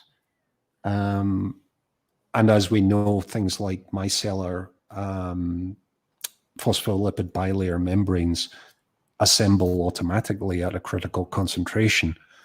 So the switch from a naked ribozyme-like bioactive polynucleotide to a membrane encapsulated one is minimally complex. So in terms of the abiogenesis moment, at what point do you click on that switch? Does it have to have proteins, or can it just be a replicative nucleic acid? Does it have to have a membrane? For myself personally, it's the achievement of homeostasis on top of the previous 6 criteria.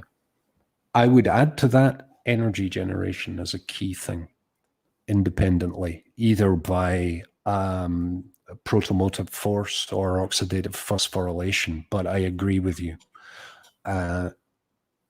So yes, is the answer to the question. Something more like a virus than a pro or eukaryotic cell almost certainly came before either of those two things.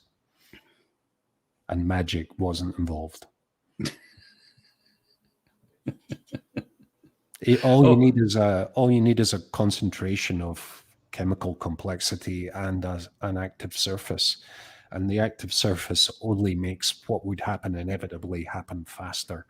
And yeah, we can never absolutely map out, yes, this is what happened on Earth at that time.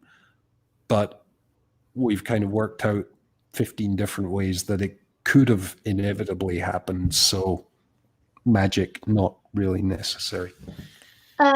Before I move to the next question, I saw another comment that aren't accepting what the government says about COVID is aren't bowing to authoritarian mindset. So it's kind of reversing what I was saying That's really to apply it to us about, and when I referred to toxic masculinity, I was referring to Donald Trump. Yeah. If you can't see toxic masculinity in Donald Trump, my God. That's not just to say that women aren't like the Karen stereotype aren't also being anti-maskers, getting in people's faces about it.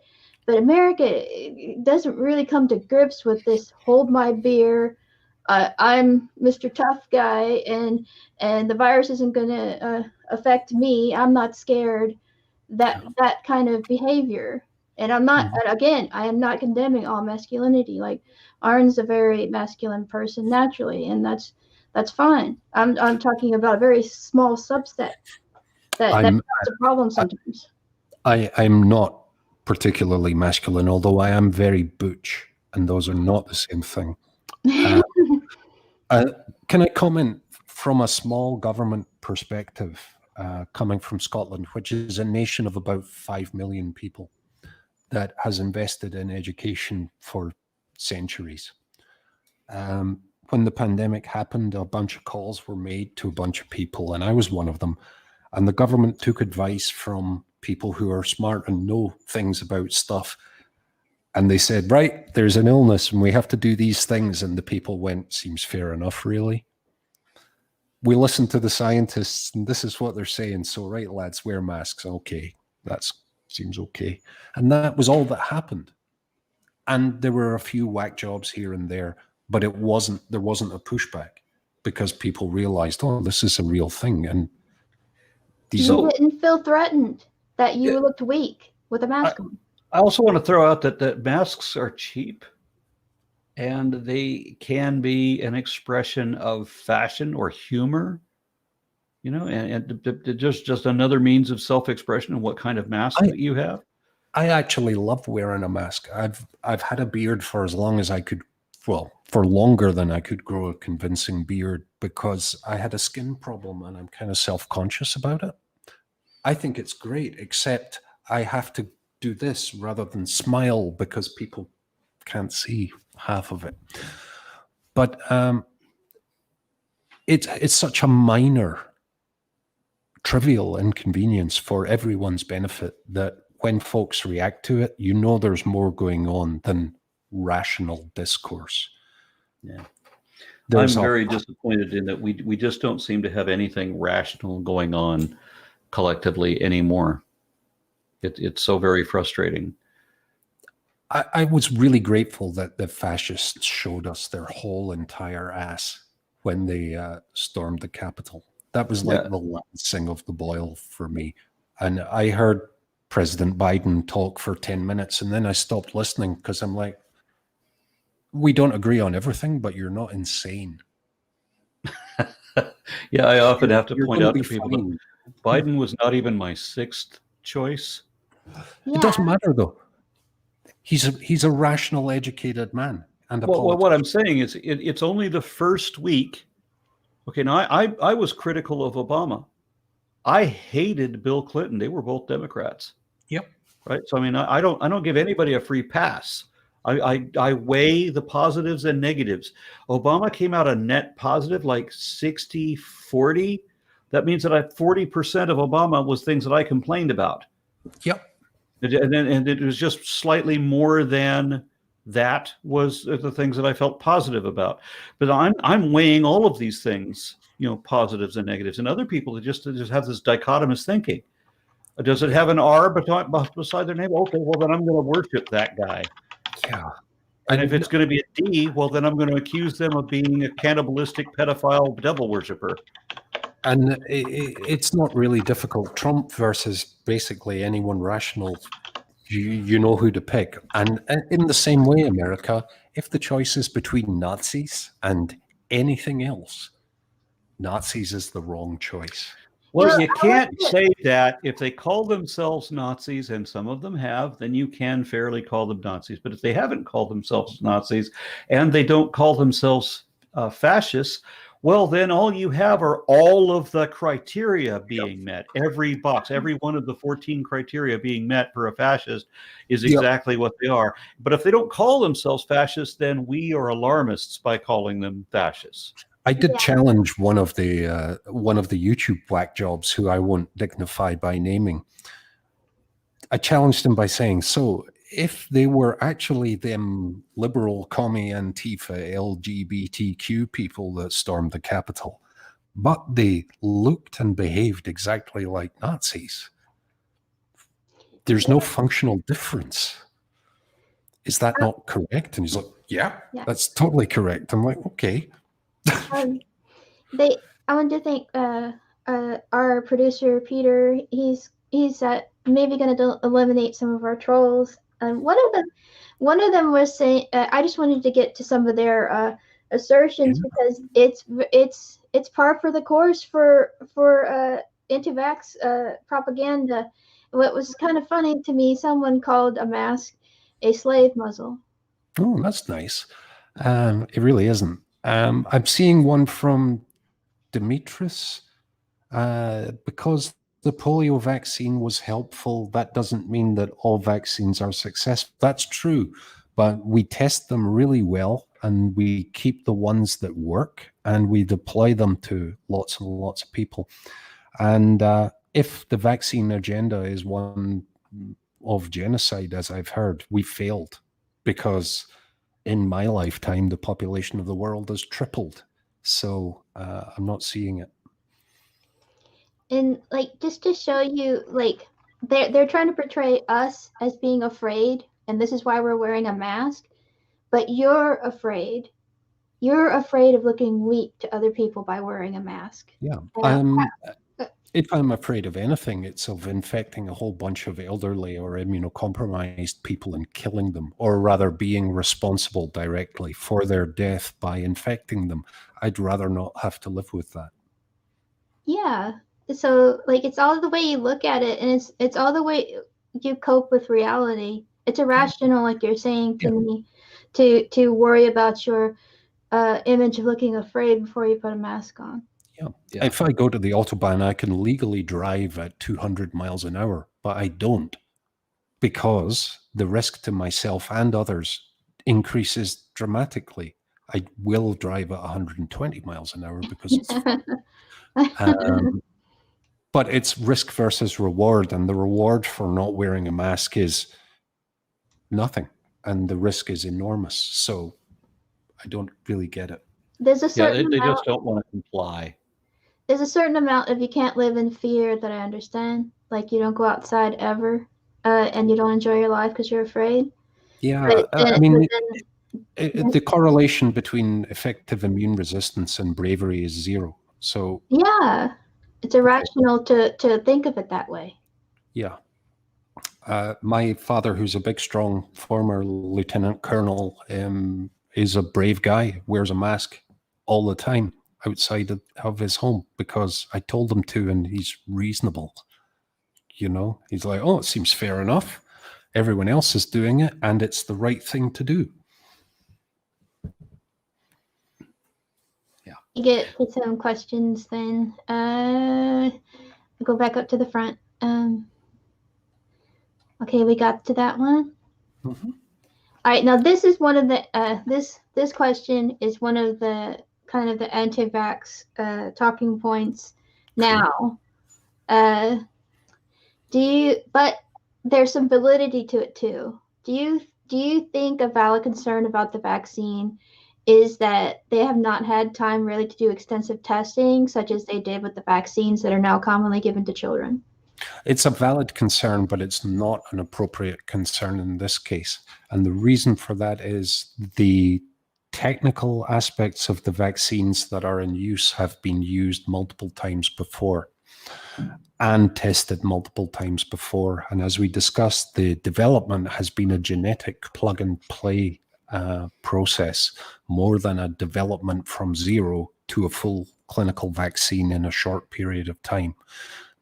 So to restate that, the COVID vaccines are similar to, but not the same as, other vaccines that have already been made and tested. Any reduction in the time required to go from preclinical to clinical has not been associated with a reduced stringency in any of the testing required. So it's a valid concern given the short period of time, but it's also a concern that has been shared throughout the industry. And as someone who's developed the QC, the quality control analytics for one of these, I can guarantee, in fact, that we've been more stringent in the testing of this product because of the urgency. You could go a little bit further into that as well. A lot of people don't understand that this is simply an mRNA virus, the two that we're using right now. They're developing another one, Johnson & Johnson, that rather than putting a piece of the virus's RNA inside of nanoparticles, which have no kind of biological effect really, and they're putting it inside a weaker common cold virus, the Johnson & Johnson one. But for this one, there was such a concern with the safety of it that a pharmacist in America took out, I think, 1,500 doses out of the refrigerator to make it ineffective because he was concerned it would change people's DNA. And that's, as you know, that this type of vaccine, at least the one we're talking about with Moderna and Pfizer, that's not biologically possible. No, it really isn't. So in order for a vaccine to work at the most basic level, you have to introduce an antigen that the body makes a response to. The antigen is a thing that stimulates an immune response, and your body recognizes alien stuff from outside, bacteria, viruses, mold, yeasts, fungi, and you make a response to it. You can introduce that antigen by growing it and purifying it and adjuvanting it and sticking it into the muscle tissue, or you can send this signal to a series of cells to make that using the biochemical equipment that's there. What cannot happen is you inject a piece of mRNA and it modifies your genome. That's not biologically a thing that can happen. This is based on the fragment of truth that you can, in fact, change DNA, but it takes an awful lot more than the vaccines of the type we're talking about. The Jnj vaccine is based on an adenovirus, which is replication incompetent, which means it gets into your cells and your cells process it, but it can't cause an infection. And your body responds to it as it would another virus. Therefore, it makes a good antibody response and a good T cell response, both of which are part of the overall immune complement. Someone asked a question on this subject. What are some other mRNA vaccines that we know? Are there any others? No, not presently available. But the technology has been in development for an extended period of time. and the QC testing of it is exactly as stringent as the rest of the clinically available vaccines at present. And that includes things like monitoring any potential for genotypic change, any induction of viral infection from stuff carried over with the vaccine. We call it adventitious agent testing. And all of the batches are tested using up to about 20 to 25 different analyses, all of which have to be qualified and validated to determine what the product is, that it is within specifications for up to about 20 different things, that it's active in the way that we say it's active, and that it does what it says on the tin. So again, the industry is the second most heavily regulated that there is. And the standard is determined by what was previously the best possible standard. And at this point, at the end of the day, we should have a culture like in Scotland, and I think has a better culture of this, of trusting what scientists say. Because look at what's, in order for it to get to even this level, they've been putting their literature out for other people to criticize, and other scientists to look at. I mean, it is a very strenuous process, even if it's rushed. And they're cooperating worldwide with the best minds that humanity has on these topics. So like, people should have a better culture of trusting science, not all the time, because they do mess some things up, like some pesticides and stuff. But what I'm looking for is a sense of urgency, and it's something that's present in my business, but not necessarily in the political realm. And again, I'm interested in people trusting not folks necessarily who have gone to medical school or graduate school, but specialists in an area. And in the same way as we discussed earlier, if your car breaks down, you don't take it to a dentist. When there's a pandemic, you go to people who know about that kind of stuff. And you may not understand what fixes your car, but you know it runs. And we can back up the vaccine stuff with an awful data. Yeah, I want to throw out another question that I just happened to notice. This is from Neslick, and it says there was a thing about CDC admitting that only 6% of the deaths were due to COVID, while the 94% were due to other causes. And could you explain comorbidity? Yeah, I can. Again, I want to preface this by saying I'm not a clinician. So I'm speaking only personally and as a scientist here. But it's very possible that people who had COVID subsequently died of things like pneumonia. Is pneumonia in this case not also catalyzed by the virus? Yeah, very much so. So ultimately your cause of death might be a pneumococcal pneumonia or another pneumonia, which you would have either not got or recovered from in the absence of COVID-19.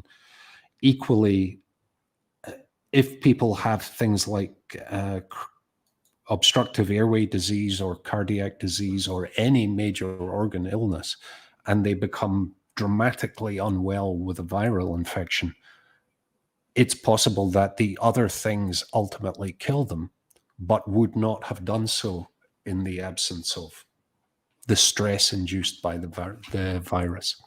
So I think that may be the issue there. And I hope it answers the question. But again, I'm not a clinician. The sad thing is that question, I don't think was concerning the virus. I think that question pertained to the vaccine. Ah. I'll have to go back and look at the question. I don't know. I'll see if I can find it as well. Yeah, it doesn't specify whether they were talking about the vaccine or whether they were talking about the virus itself. I don't know that any deaths ever have been attributed to the vaccine. It's certainly not something that I've seen published, and it would have been had this been a thing. I mean, basically, if you're making vaccines and they're lethal, you go out of business. You're not going to be making any vaccines ever again. And the way this works, if there's even a question mark over the safety or content of the vaccine, the whole batch, and often multiple batches, which is hundreds of thousands of doses, are recalled. And that is a thing that's already set up. You know, the response is a mandatory thing. On an economic level too, someone like Pfizer or Johnson and Johnson that makes probably billions of dollars, they don't want to get sued. Yeah. So that could be something out there that is going to cause lots of death. The anti-vax rhetoric fails to work on really any level, but it also relies upon, by definition, people like me being evil. Yeah. I've met a bunch of people in this industry that I probably wouldn't be friends with, but I've not come across anybody that I would say, yeah, he's here to cause unnecessary suffering. I've seen something like that in the chat. They said biotech stocks are probably going up. Like there's that evil agenda on the part of you, big pharma. Yeah. So then there's like Bill Gates, right, who has completely voluntarily invested so much of his own personal fortune to preventing preventable diseases worldwide, even in places where they can't afford the level of health care that we often brag about and don't really have, as well as some other countries do. But then other people want to bastardize him to say that he invented the virus, that he's made it his life mission to cure disease, and so now he's being blamed for inventing diseases. Yeah, it's too ridiculous to even really respond to. But I see a really cool one here in the chat from Soto. You would have heard this same argument for thalidomide. Now, that's really interesting that you bring that up. So for younger people, thalidomide was a drug that was used as a way of treating morning sickness and other nauseas. And it's a terrible thing. It was a terrible tragedy because it causes birth defects. And it was only ever tested in non-pregnant animals and non-pregnant people. And in that population, it's a really effective and quite safe drug. And this tragedy happened. And you know what happened after that? Guess what? Now we test things in pregnant animals, not in pregnant people as a first step, but definitely in pregnant animals. So we learn from that mistake and we don't make that mistake anymore. So thanks for flagging that up. I wanted to own something that maybe I just said that might not be true. I said that maybe Pfizer or Johnson & Johnson could get sued if it caused a lot of death. Mm-hmm. And there might be some kind of stipulation because it's emergency authorization that they can't get sued. Is there? No, that isn't a thing. Okay, so they can get sued? No. It's exactly the same in a legal perspective as any other vaccine. The emergency authorization doesn't, in fact, change that. Some people were saying they can't get sued, and I'm not sure how they could have that kind of immunity from liability. Yeah, that's not a thing. Okay. Next question. Would it be worthwhile to do a DNA analysis of those who died and those who did not to see if there's a genetic variable that can be identified as significant? Totally. Yeah, I'm all about data. And the cool thing about data is the more you have, generally the more things you can find within it. So yeah, there may be a pattern to that. And at the moment, we don't really know. But we do know that there was a pattern of phenotype associated with surviving, for instance, the Black Death in Europe. There are things in my genome that are not in people's genomes who didn't, in an ancestral sense, spend 1,200 years in this spot. Thanks. Do you think that Biden can repair the damage like he did? I don't know if they meant Trump. Because I don't know if Biden's got. I didn't hear if Biden had a beef with the World Health Organization. Did and rejoin. Biden actually wanted to rejoin. Yeah. Okay. Yeah. I think I'm not really politically savvy, but President Biden is intelligent and not crazy. Therefore, a dramatic improvement. Yeah, just to clarify one more time, because I don't believe in binary thinking. I don't, like worship anybody with a D behind their name and hate everybody with an R behind their name. I evaluate positives and negatives. And having done that, the guy we just lost was the absolute worst in the entirety of my lifetime, though not the worst in our entire history as a country, just the worst in my lifetime. And the guy we have now, so far in his first week, has not hugely disappointed me. Yeah. He has a great deal of potential that Mr. Trump has never, ever had in any sphere. And he seems like a guy you could have a reasonable conversation with as a starting point, and that's always a good point. Yeah, that I don't think that really matters, because I could have, honestly, I could have had a pleasant dinner with George W. Bush, and he's a war criminal. True.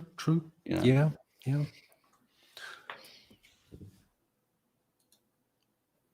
People often don't see themselves as villains, and a lot of people in movies, the villain is some obvious mustache twirling, evil scientist or something. Yeah, no. When I take over the world, I will be a mustache twirling, but I will also be absolutely secured that I am the hero of the story. Yeah. The tales they will tell of your glorious adventure. I just like to keep it simple and do the things that I love. And fortunately, they're also associated with people not having to go to the funerals of their own kids. Yeah. So if I was aligned with any spiritual tradition, I'm not. But the Buddhist idea of right action, right work, I am in this position, I can help these people. It's kind of a duty, I guess. But I also like doing cool things with lasers and fancy. Yeah.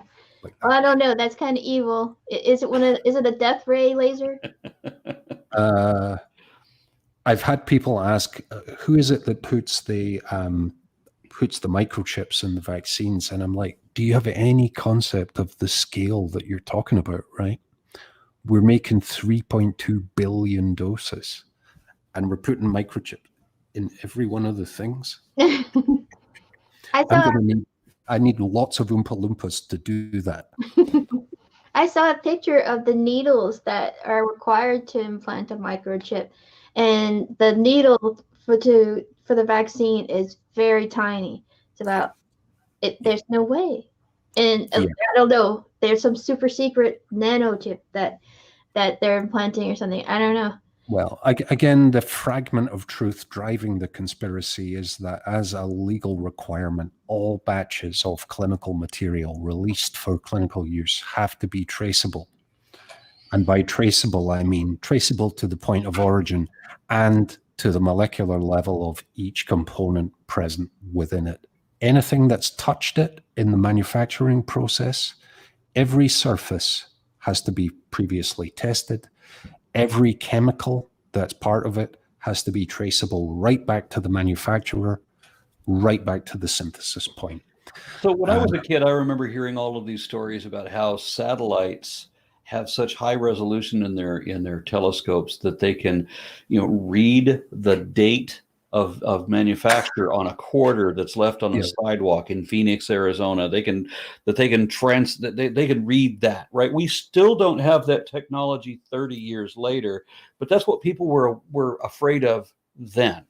Yeah, and the element of truth is that yeah, I mean, optics and satellite technology as biotech has improved dramatically. And let's be very clear, the things that I do professionally now weren't even research science 20 years ago. The broad concepts were there, but the refinement and the elegance of the things that we can do now were not functional. They weren't even conceptual at that point. We've really improved things. And we still can't do where the satellite in orbit can read the date on a quarter. Yeah. No, probably not. And we still can't magically predict what a virus is going to be like next year to make a vaccine for it now. But because we understand gene drift and evolutionary processes, we can get a pretty good idea. And without that, well, another flu pandemic is again inevitable. It will happen.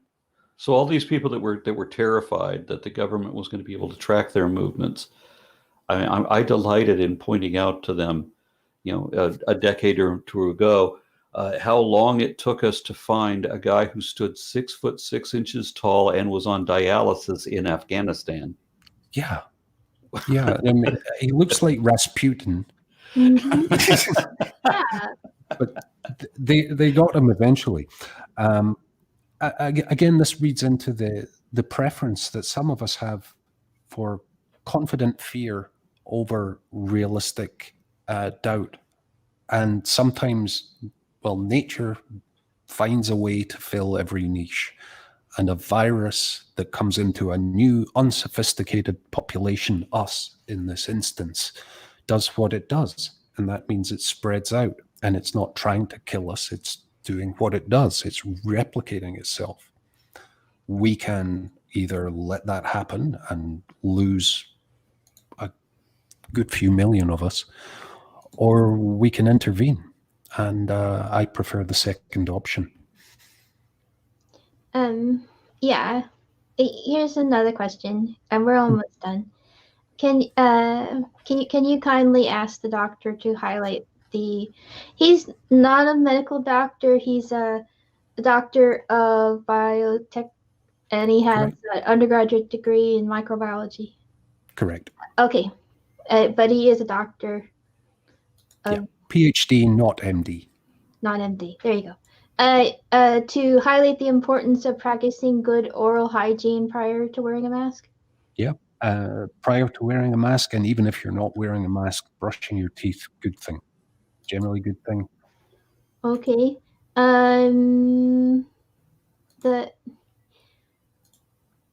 Does the panel think that we will get to a point where we will have to balance the deaths against the destruction of economies? No, not necessarily. Unless you're in Texas. Yeah. I would say that the deaths are destructive to economies. If we let the deaths rage, we shut our medical systems down because they can't handle as many people that are in the morgues or in the wards. One of our local Texas politicians, Dan Patrick, was recently making a statement about how the elderly should not get the virus because it was a health risk. However, months earlier, that same Dan Patrick said that the elderly should sacrifice their own lives for the sake of the economy. Yeah. So it's an interesting point. And Leandra, it's not a dichotomy. It becomes a dichotomy, it becomes a choice only if you fail to respond appropriately to an infectious threat. If you fail to respond, then you do have to make the immoral mathematical decision that you're going to tolerate a level of death in order to maintain an economic process. However, if you shut your economy down for a very short period of time, you don't end up in that position. If you have shut your economy for an extended period of time, you inevitably get right back to that point. And that's what the US has done. So they've really painted themselves into a corner by, yeah, there's an issue, there might be an issue, it's not really an issue, we're not really going to do anything, and yeah, your mountain is on fire. Yeah, we've already contained it. That's what And- they said at the very beginning. In Wuhan, China, maybe the origin point for it, I saw they were celebrating New Year's Day, and a lot of people didn't have masks on because they contained it Yeah. with the same population issues. However, And now Hong their Kong, economy's open. But that, I mean, we can discuss that and lay it out, but that horse is out of the barn. That's done. The next best things are wear a mask, socially distance, and get vaccinated. And it's really in that order. Get vaccinated as soon as it's available, but assume that you're infected and assume that everyone else is too. Yeah, hand hygiene and those things, because with the vaccine here, let's move with a purpose. Let's get ready to get this over with. Get vaccinated. again, I'm going to bash on my mom a bit. I was at her place and she had some technician coming over for, I don't know, electrician or whatever. I can't remember what it was. But she was telling the guy that he didn't have to wear a mask because she wasn't sick. Mm-hmm. And now I have to explain to her the whole thing again that I've already explained to her 4 or 5 times now in detail, but she's not going to hear it. There's another issue there, her social cultural peer pressure to not look like you're scared of a thing that's they think of as political, but it's not political, it's medical. Yeah. But the microbiome doesn't care how you vote. It doesn't care how brave you are. Although I understand that, we shouldn't live in fear. I don't live in fear, but I also take precautions when I'm at risk because due diligence, right? Mm-hmm. Let's see here. Could you bring up the difference of a lifelong protection vaccine and temporary protection vaccine like flu vaccines and the arguments against anti-vaxxers about either type? I'm curious about this too. We know how long the COVID vaccine will be effective? Will it need a booster every year like the flu vaccine? I don't know.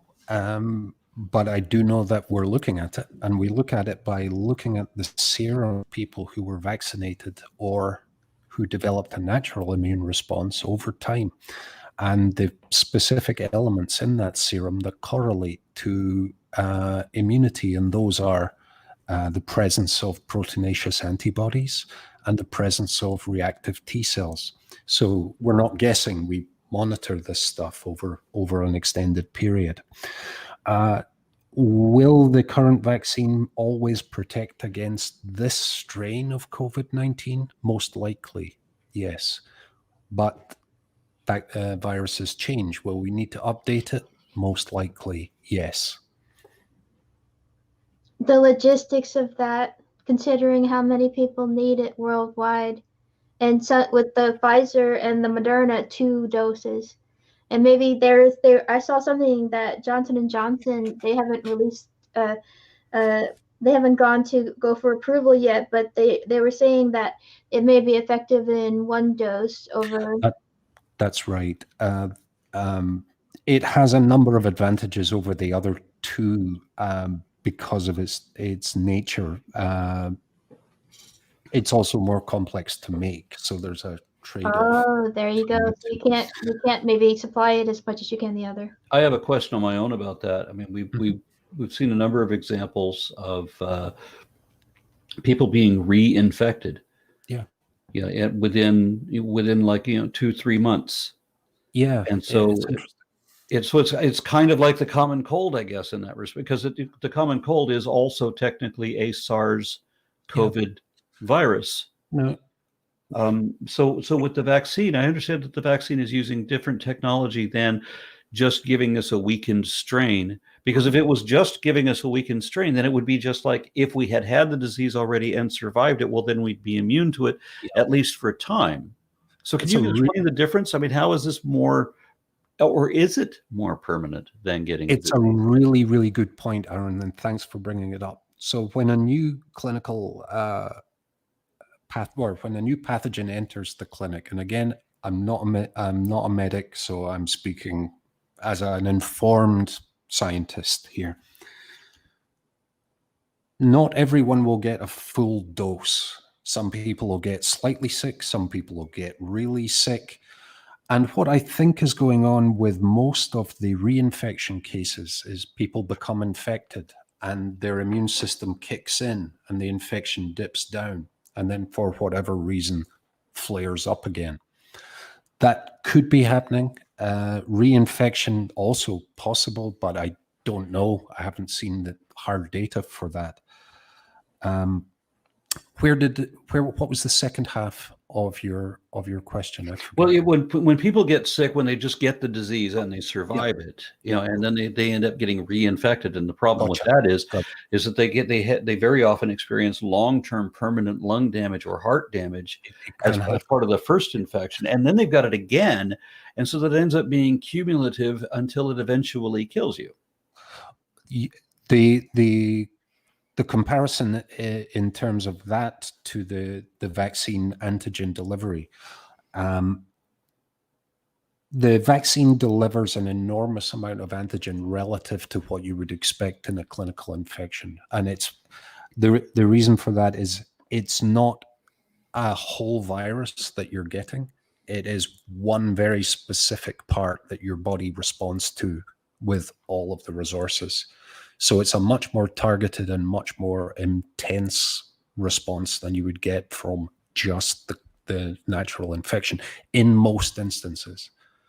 There's always a variability there because, as you know, your response won't be the same as mine. It's not the same as your mother's, but for most people, it'll be within a protective range.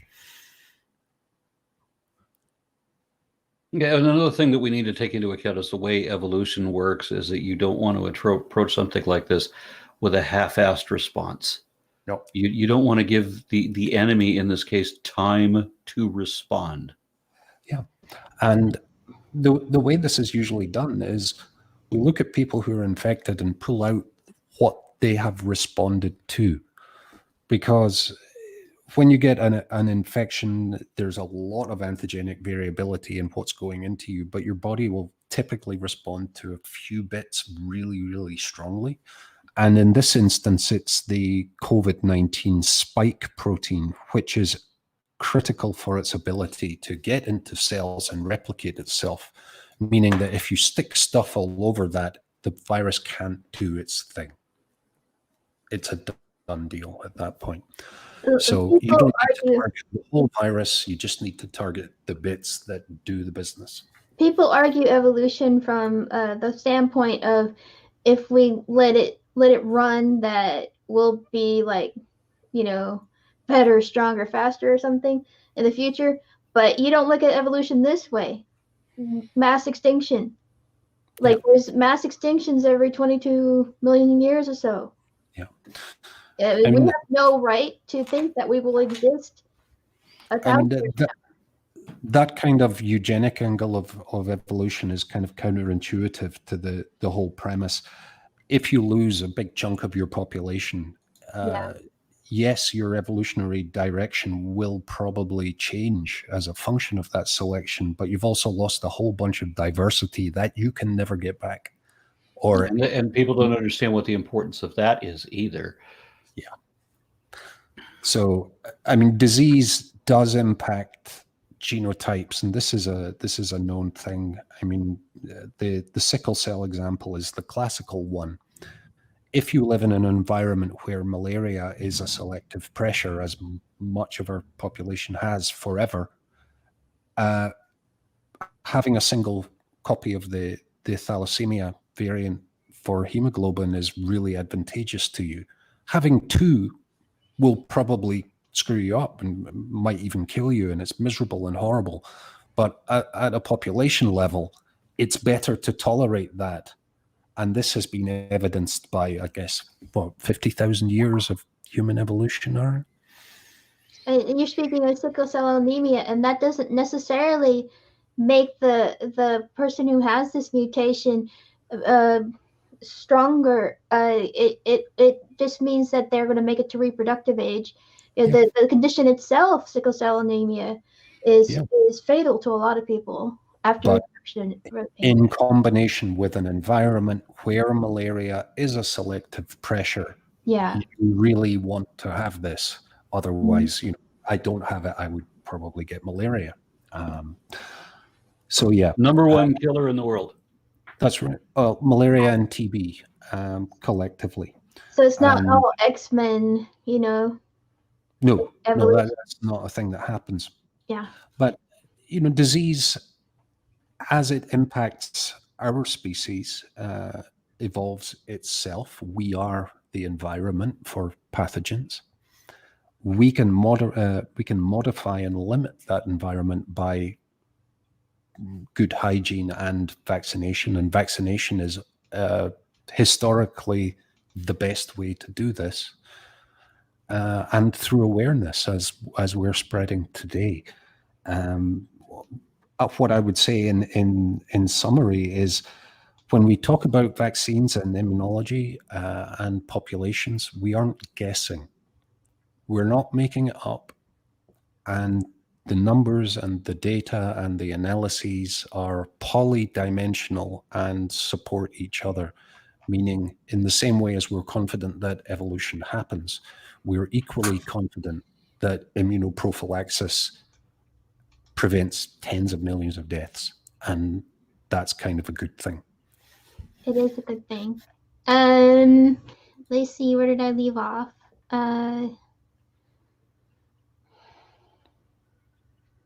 No one mentioned autism, not even once. Oh, okay. Yeah, it's true. Or fruit flies. It's still a fly. That is a pernicious myth with vaccines, autism. There's been very conclusive studies too, longitudinal ones, that there's no connection. Here we go. You will get microchipped and the fear will seal your privacy null. Well done, zombies. I can't stop progress.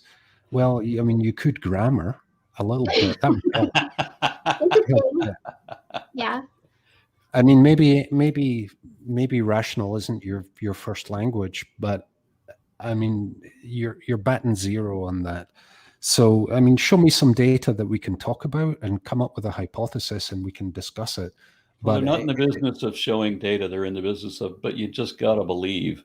Yeah, that's not how any of that works. And, yeah, if a product I had helped with was hurting people or not doing what we claimed, I'd be all over it.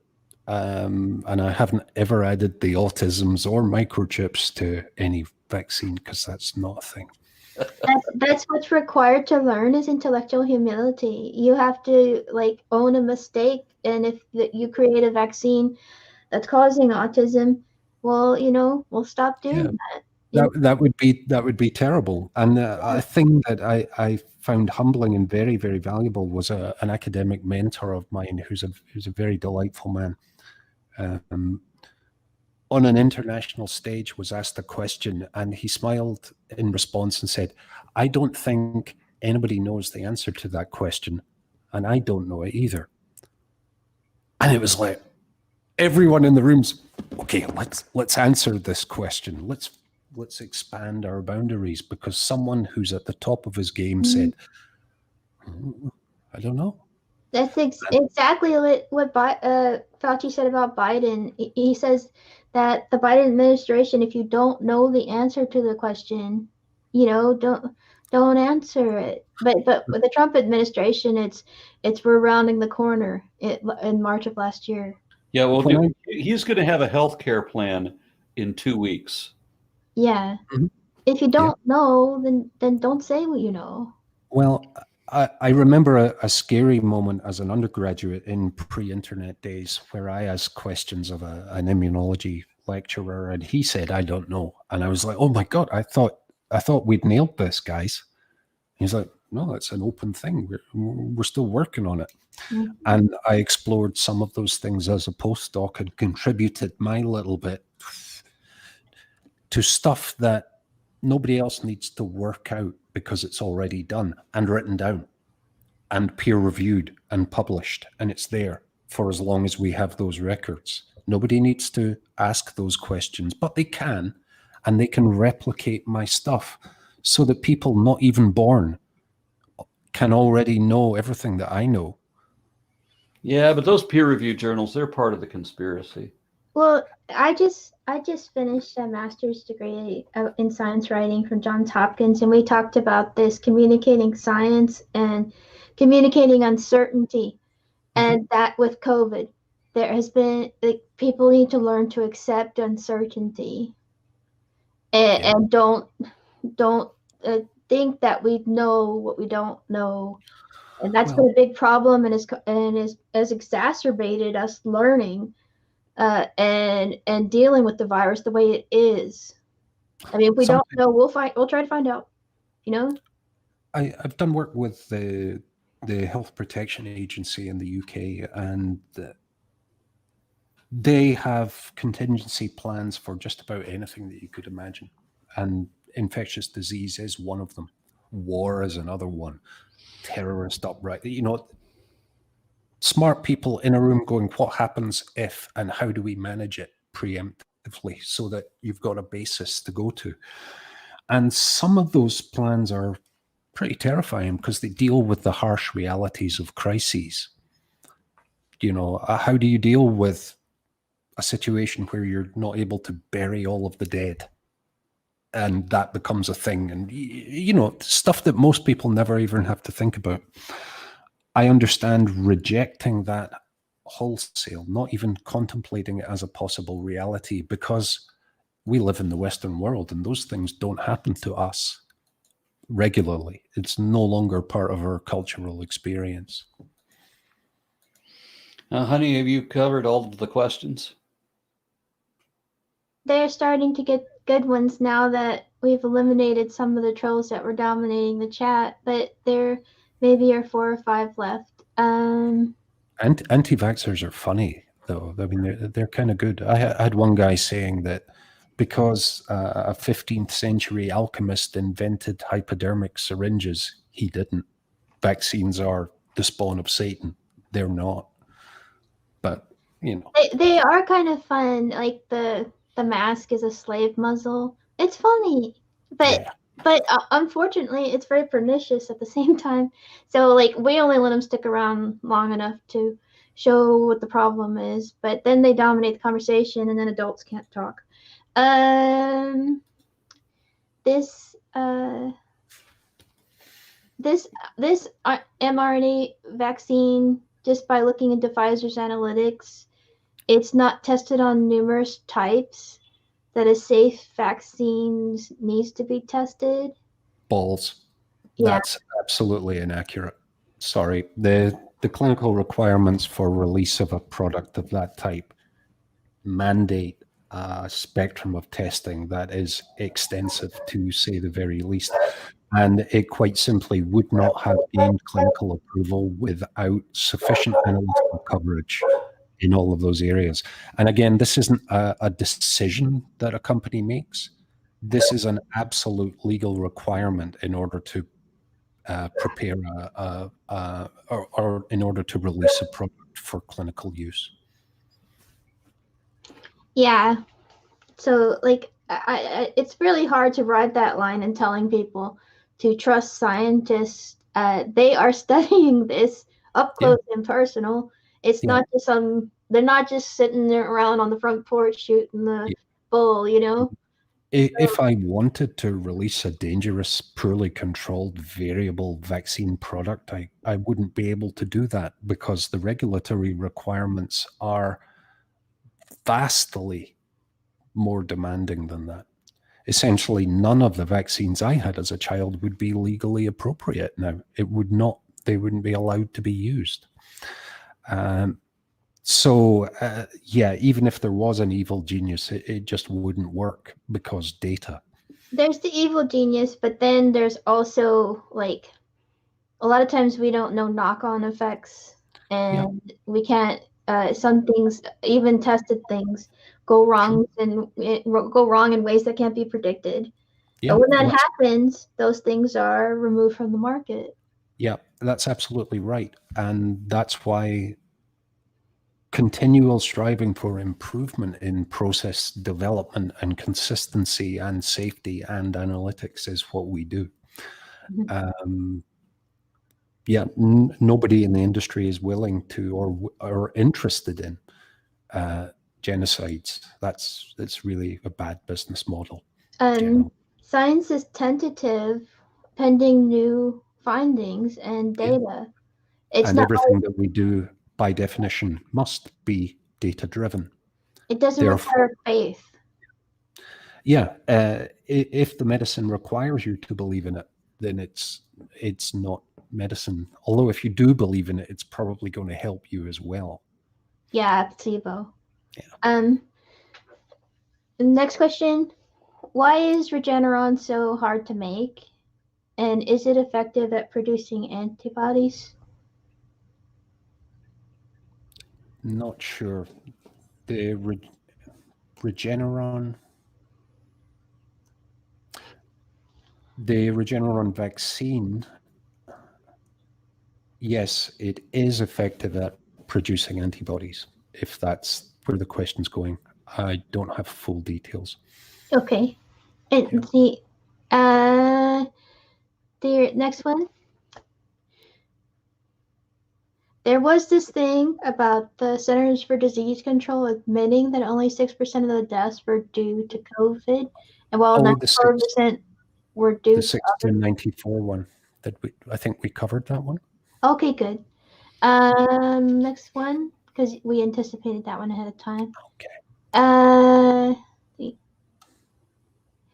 Can the doctor please explain the difference between dying with COVID as opposed from dying of COVID? That's always confused me. They say. Well, again, I'm not a clinician, but a good parallel might be people who have HIV used to die as a function of immunocompromised states. So they died with AIDS, but often died of things like pneumonia or neural abscesses. So it's possible to be infected with COVID and die from kidney failure if you had a pre-existing condition, or heart failure or pneumonia secondary to COVID. Okay. And like a caveat with some of the people who think they're going to get COVID, and if they're asymptomatic, that because they're perhaps healthier than other people. I think I've seen some studies that some people, even some asymptomatic people, are getting some damage. Yeah, I mean, asymptomatic, what does that really mean? Does that mean that you're 10% reduced in your function, or 80% or 50%? And are you shedding virus? Are you in fact infected? And at the moment, there's not a great deal of data there, but I would suggest that a lot of asymptomatic people are actually mildly symptomatic people. Mm-hmm. And again, those are the guys who are going out, contacting multiple individuals and making that R value greater than 1. If I spread my disease to you, that's 1. If I spread it to Aaron and you, that's 2. So, yeah. The next one. Does the panel consider people relaxing too much after immunization, thus causing a reversal of previous gains and benefits? Do we think that people are going to relax too much after immunization, and it might reverse the gains and benefits? It's a good point, because immunization isn't like putting up an umbrella. It doesn't protect you immediately and completely. So after immunization, you're still at risk of infection until your immune system kicks in. But the time window is relatively short. So yes, it could be an effect, but really against the background of essentially free spread, that effect is going to be lost in the in the rapidity of the spread that's already going on. Okay. Next one. Do you think with the vaccine and enough time, COVID will become more benign? Because we technically still have the 1918 Spanish flu still with us, right? Not really, no. I mean, we have the potential to generate flu strains equivalent to it, but that virus isn't circulating. Can a virus die out if it's not able to spread in Yeah. hosts? Smallpox is gone. Polio was almost gone. Polio is a disease that we can actually get rid of. It's a little bit more complex because it's water spread, but the vaccine is so good and so available and so cheap that in my lifetime, polio can be finished, gone, never to happen again for people, which would be awesome. Mhm. Flu, on the other hand, is with us for the duration because it's co-evolved to us. And it's so variable that we can never, with existing technology, vaccinate perfectly against it. And my prediction would be that over the next 5 to 10 years, we'll see multiple versions of required COVID vaccination. But because we've gone through this event, the subsequent events, the subsequent spread of new strains will be less impactful because they'll be very similar to the previous virus, and our immune response will protect partially if we've already been vaccinated or have had the illness, in the same way as the flu vaccine doesn't protect you 100%, but it helps. And the more of a repertoire of response you have, the less impactful a new strain will be. Do you think COVID will be endemic like the flu, here to Yeah. stay, but weaken maybe because of vaccines? It's so widespread. If it runs out of people to infect, then it will disappear. But we have a habit of making new people, and it's spread so far within the population that it's everywhere. And it will grumble along and it will flare up from time to time like all other pathogens do. And it's as normal and natural as really, really bad weather, and comparably lethal in some instances. I'm Okay. going to read one more super chat from Danish debater. Gave us 50 Danish kroner. It says, if you really want to spread a deadly virus globally, start at a major airport's water or vent system, not a random Chinese town, and a working vaccine. And I guess that means have a working vaccine ready. Yeah, pretty much. I mean, the two factors to consider are lethality and infectivity. And these two balance each other. If you have a pathogen that is extremely lethal, like, for instance, Ebola, you get it, you stay where you are, and you die. And in an Ebola outbreak, the village is gone, historically. Now you can move and it's easier to spread. But if you have a pathogen that is less lethal, but infectious, you get it, you wander around, you spread it around, some people die, but enough people keep moving and the whole thing continues to spread. And that's the one that turns into a pandemic strain. That's the one that can burn through your population because it's not immediately isolating itself. So when swine flu happened, that kind of was a pandemic. But the strain wasn't particularly pathogenic. So a lot of people got it, but that's all right. When you get one that's transmissible and has a high lethality, that's what we have now. The reason that swine flu was such an issue was because it happened I was thinking Spanish flu. Spanish flu was such an issue because it didn't start in Spain. It started in Kansas and was called the Spanish flu as a propaganda move. So we created that. That should have been called the American virus. And the reason that it spread worldwide was because of World War I. So we were sending out troops who were infected. with that. And then when you look, because you were talking about travel earlier, so in the AIDS pandemic of the 1980s, the issue with that was it was spread almost entirely through airports. It's true. And the sexual ecology and the behavioral ecology behind that is fascinating. But it was the first pandemic of my sort of conscious life that happened when I was about 10 years old. And again, it's as normal and natural as us being social apes. It's the pathogens have been with us and have evolved with us over as long as we've been here. So when people get freaked out about it, it's like, well, you know, what you're going to do? You know, there are going to be volcanoes as well. Are you going to be pissed off at them? You know, We're not as used to living with pandemics thanks to science and vaccines. A lot of people never got chickenpox or the measles or the polio, and that was just a thing. I took my students one time to a Confederate cemetery that happened to be in walking distance from the school, and just like you're saying, all of these graves of children, some with no names on them. yeah. And you know, I had measles, as most of my friends did, and none of us died and none of us were crippled, but about 1 in 500 kids is. So, I mean, you expand it out and you're going to have those tragedies. And in every instance, the relative danger of vaccination versus non-vaccination is enormous, meaning that you have a vanishingly small chance of any bad effect of the vaccine and a substantial, at least a measurable chance of significant problems with the natural infection. And I mean, a classical case of that at the moment is HPV and the Gardasil vaccine. It prevents papillomavirus, which also prevents, by extension, cervical cancer.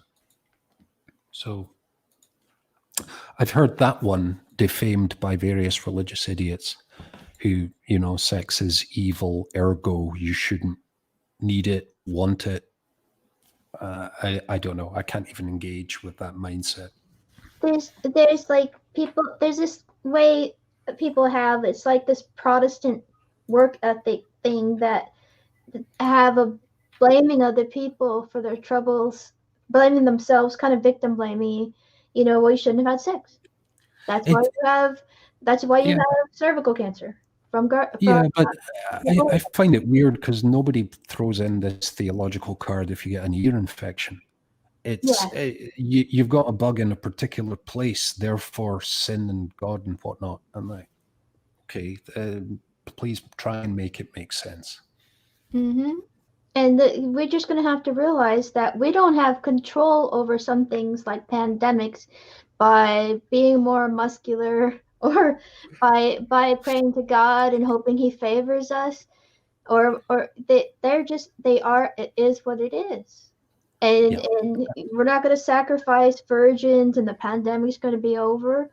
None of that means anything. What does mean something, though, is we've never been in a better position to respond in a data-driven and deployable way to an infectious threat of this type. And collectively, I think we need to be quite proud of the response, which hasn't been perfect. It's been a long way from perfect. But a year ago, we had no way of really fighting this in a meaningful sense at the immune level. So things will get better. Yeah, we're going to have to close this up because we're looking at 3 hours here. It's been a great deal of fun. I have appreciated it very much, but I don't want to abuse you. I know you're 6 hours ahead of us. Yeah, we really appreciate your time, and hopefully it does some good. Well, it's really hard to do good. I've had a great time, and we've covered a lot of different areas. I'll keep my eyes on the comments here, and if any questions come up, I can address them. Mm-hmm. And don't panic, folks. It's a bad winter in infectious disease terms, but we have sweaters. Wear a mask, look after people, and behave yourselves, and we'll all be fine. Trust science. The last one that I saw, I'm sorry if I didn't get to your question. A lot of the better questions were rolling in through the end when we stopped addressing the anti-vax trolls. How dangerous is the South African strain of COVID? At the moment, I don't have data to say one way or another. What is completely understood is that viruses like this change really quickly, and the emergence of new strains is normal and expected. What's also apparent is the critical antigen, the S spike protein, is remarkably conserved between all of the strains thus identified, and consequently the vaccines are effective against all of them. I was in South Africa just less than a year ago, and that was right as the pandemic began. And I remember it was not an issue in the United States when I left. Yeah. But 17 hours later, when I landed in Johannesburg, now they're taking my temperature to allow me into the country. Yep. Yeah. It was that quick. On that too, I've read a little bit about, but not a lot. And I've read that some of the new COVID strains are maybe better at avoiding antibodies. Like, oh no! But then I saw something from Pfizer that maybe initial results is that this vaccine is effective against the more virulent strains too. And you got to remember that the flu vaccine, how effective its effective range is, what, 30 to 70%? It depends on the vaccine and the strain, but at the early stage in an infectious process like this, you're going to see all kinds of different presentations, and every one of them seems as valid and typical as the others. And there isn't a big enough sample set to really draw conclusions on this yet. So the tendency is to hear hoofbeats and say, it might be horses, it might be zebras. I don't know. It's all, we don't know at this point. What is apparent is each of the variants has a very similar key spike protein antigen, and that is the basis of most of the vaccines, of all of the vaccines actually. So there's no reason to assume that we've got breakthrough in that. But it is something that people are paying very close attention to, for sure. On the point of the effectiveness of the vaccine, let's say the Pfizer and the Moderna vaccine above 90% effective against COVID, and the new strains, if it's 70%, I'll take that, over nothing, Yeah, exactly. And we're speculating at this point. Yeah, that is so too. So the thing that's normal and expected is new strains will develop because biology and evolution.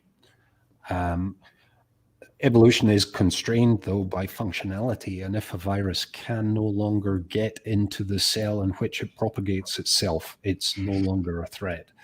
And the thing that we target with the vaccine is the thing that allows it to do that. So if a strain emerges that doesn't have that thing, it actually can't do anything. So that's the functional constraint. All right. Thank you very much for joining us and giving us such useful information. And yeah, it's been a delight. I've really enjoyed speaking with both of you. And I guess to the audience, any questions that come up or that we haven't covered in the chat, stick them in the comments. And also, do you have a YouTube channel? Yes, I do. It's not a science channel. It's more a dark comedy channel. And it goes by Doc Savage, and I'll link you to that. But it's a very different side of my character. Well, it's the same but darker, That's your villain side. Oh, definitely. All right. Well, Ian Boulton, Dr. Ian Boulton, thank you for being on. It's been a delight. Take care for now. Thank you. Okay.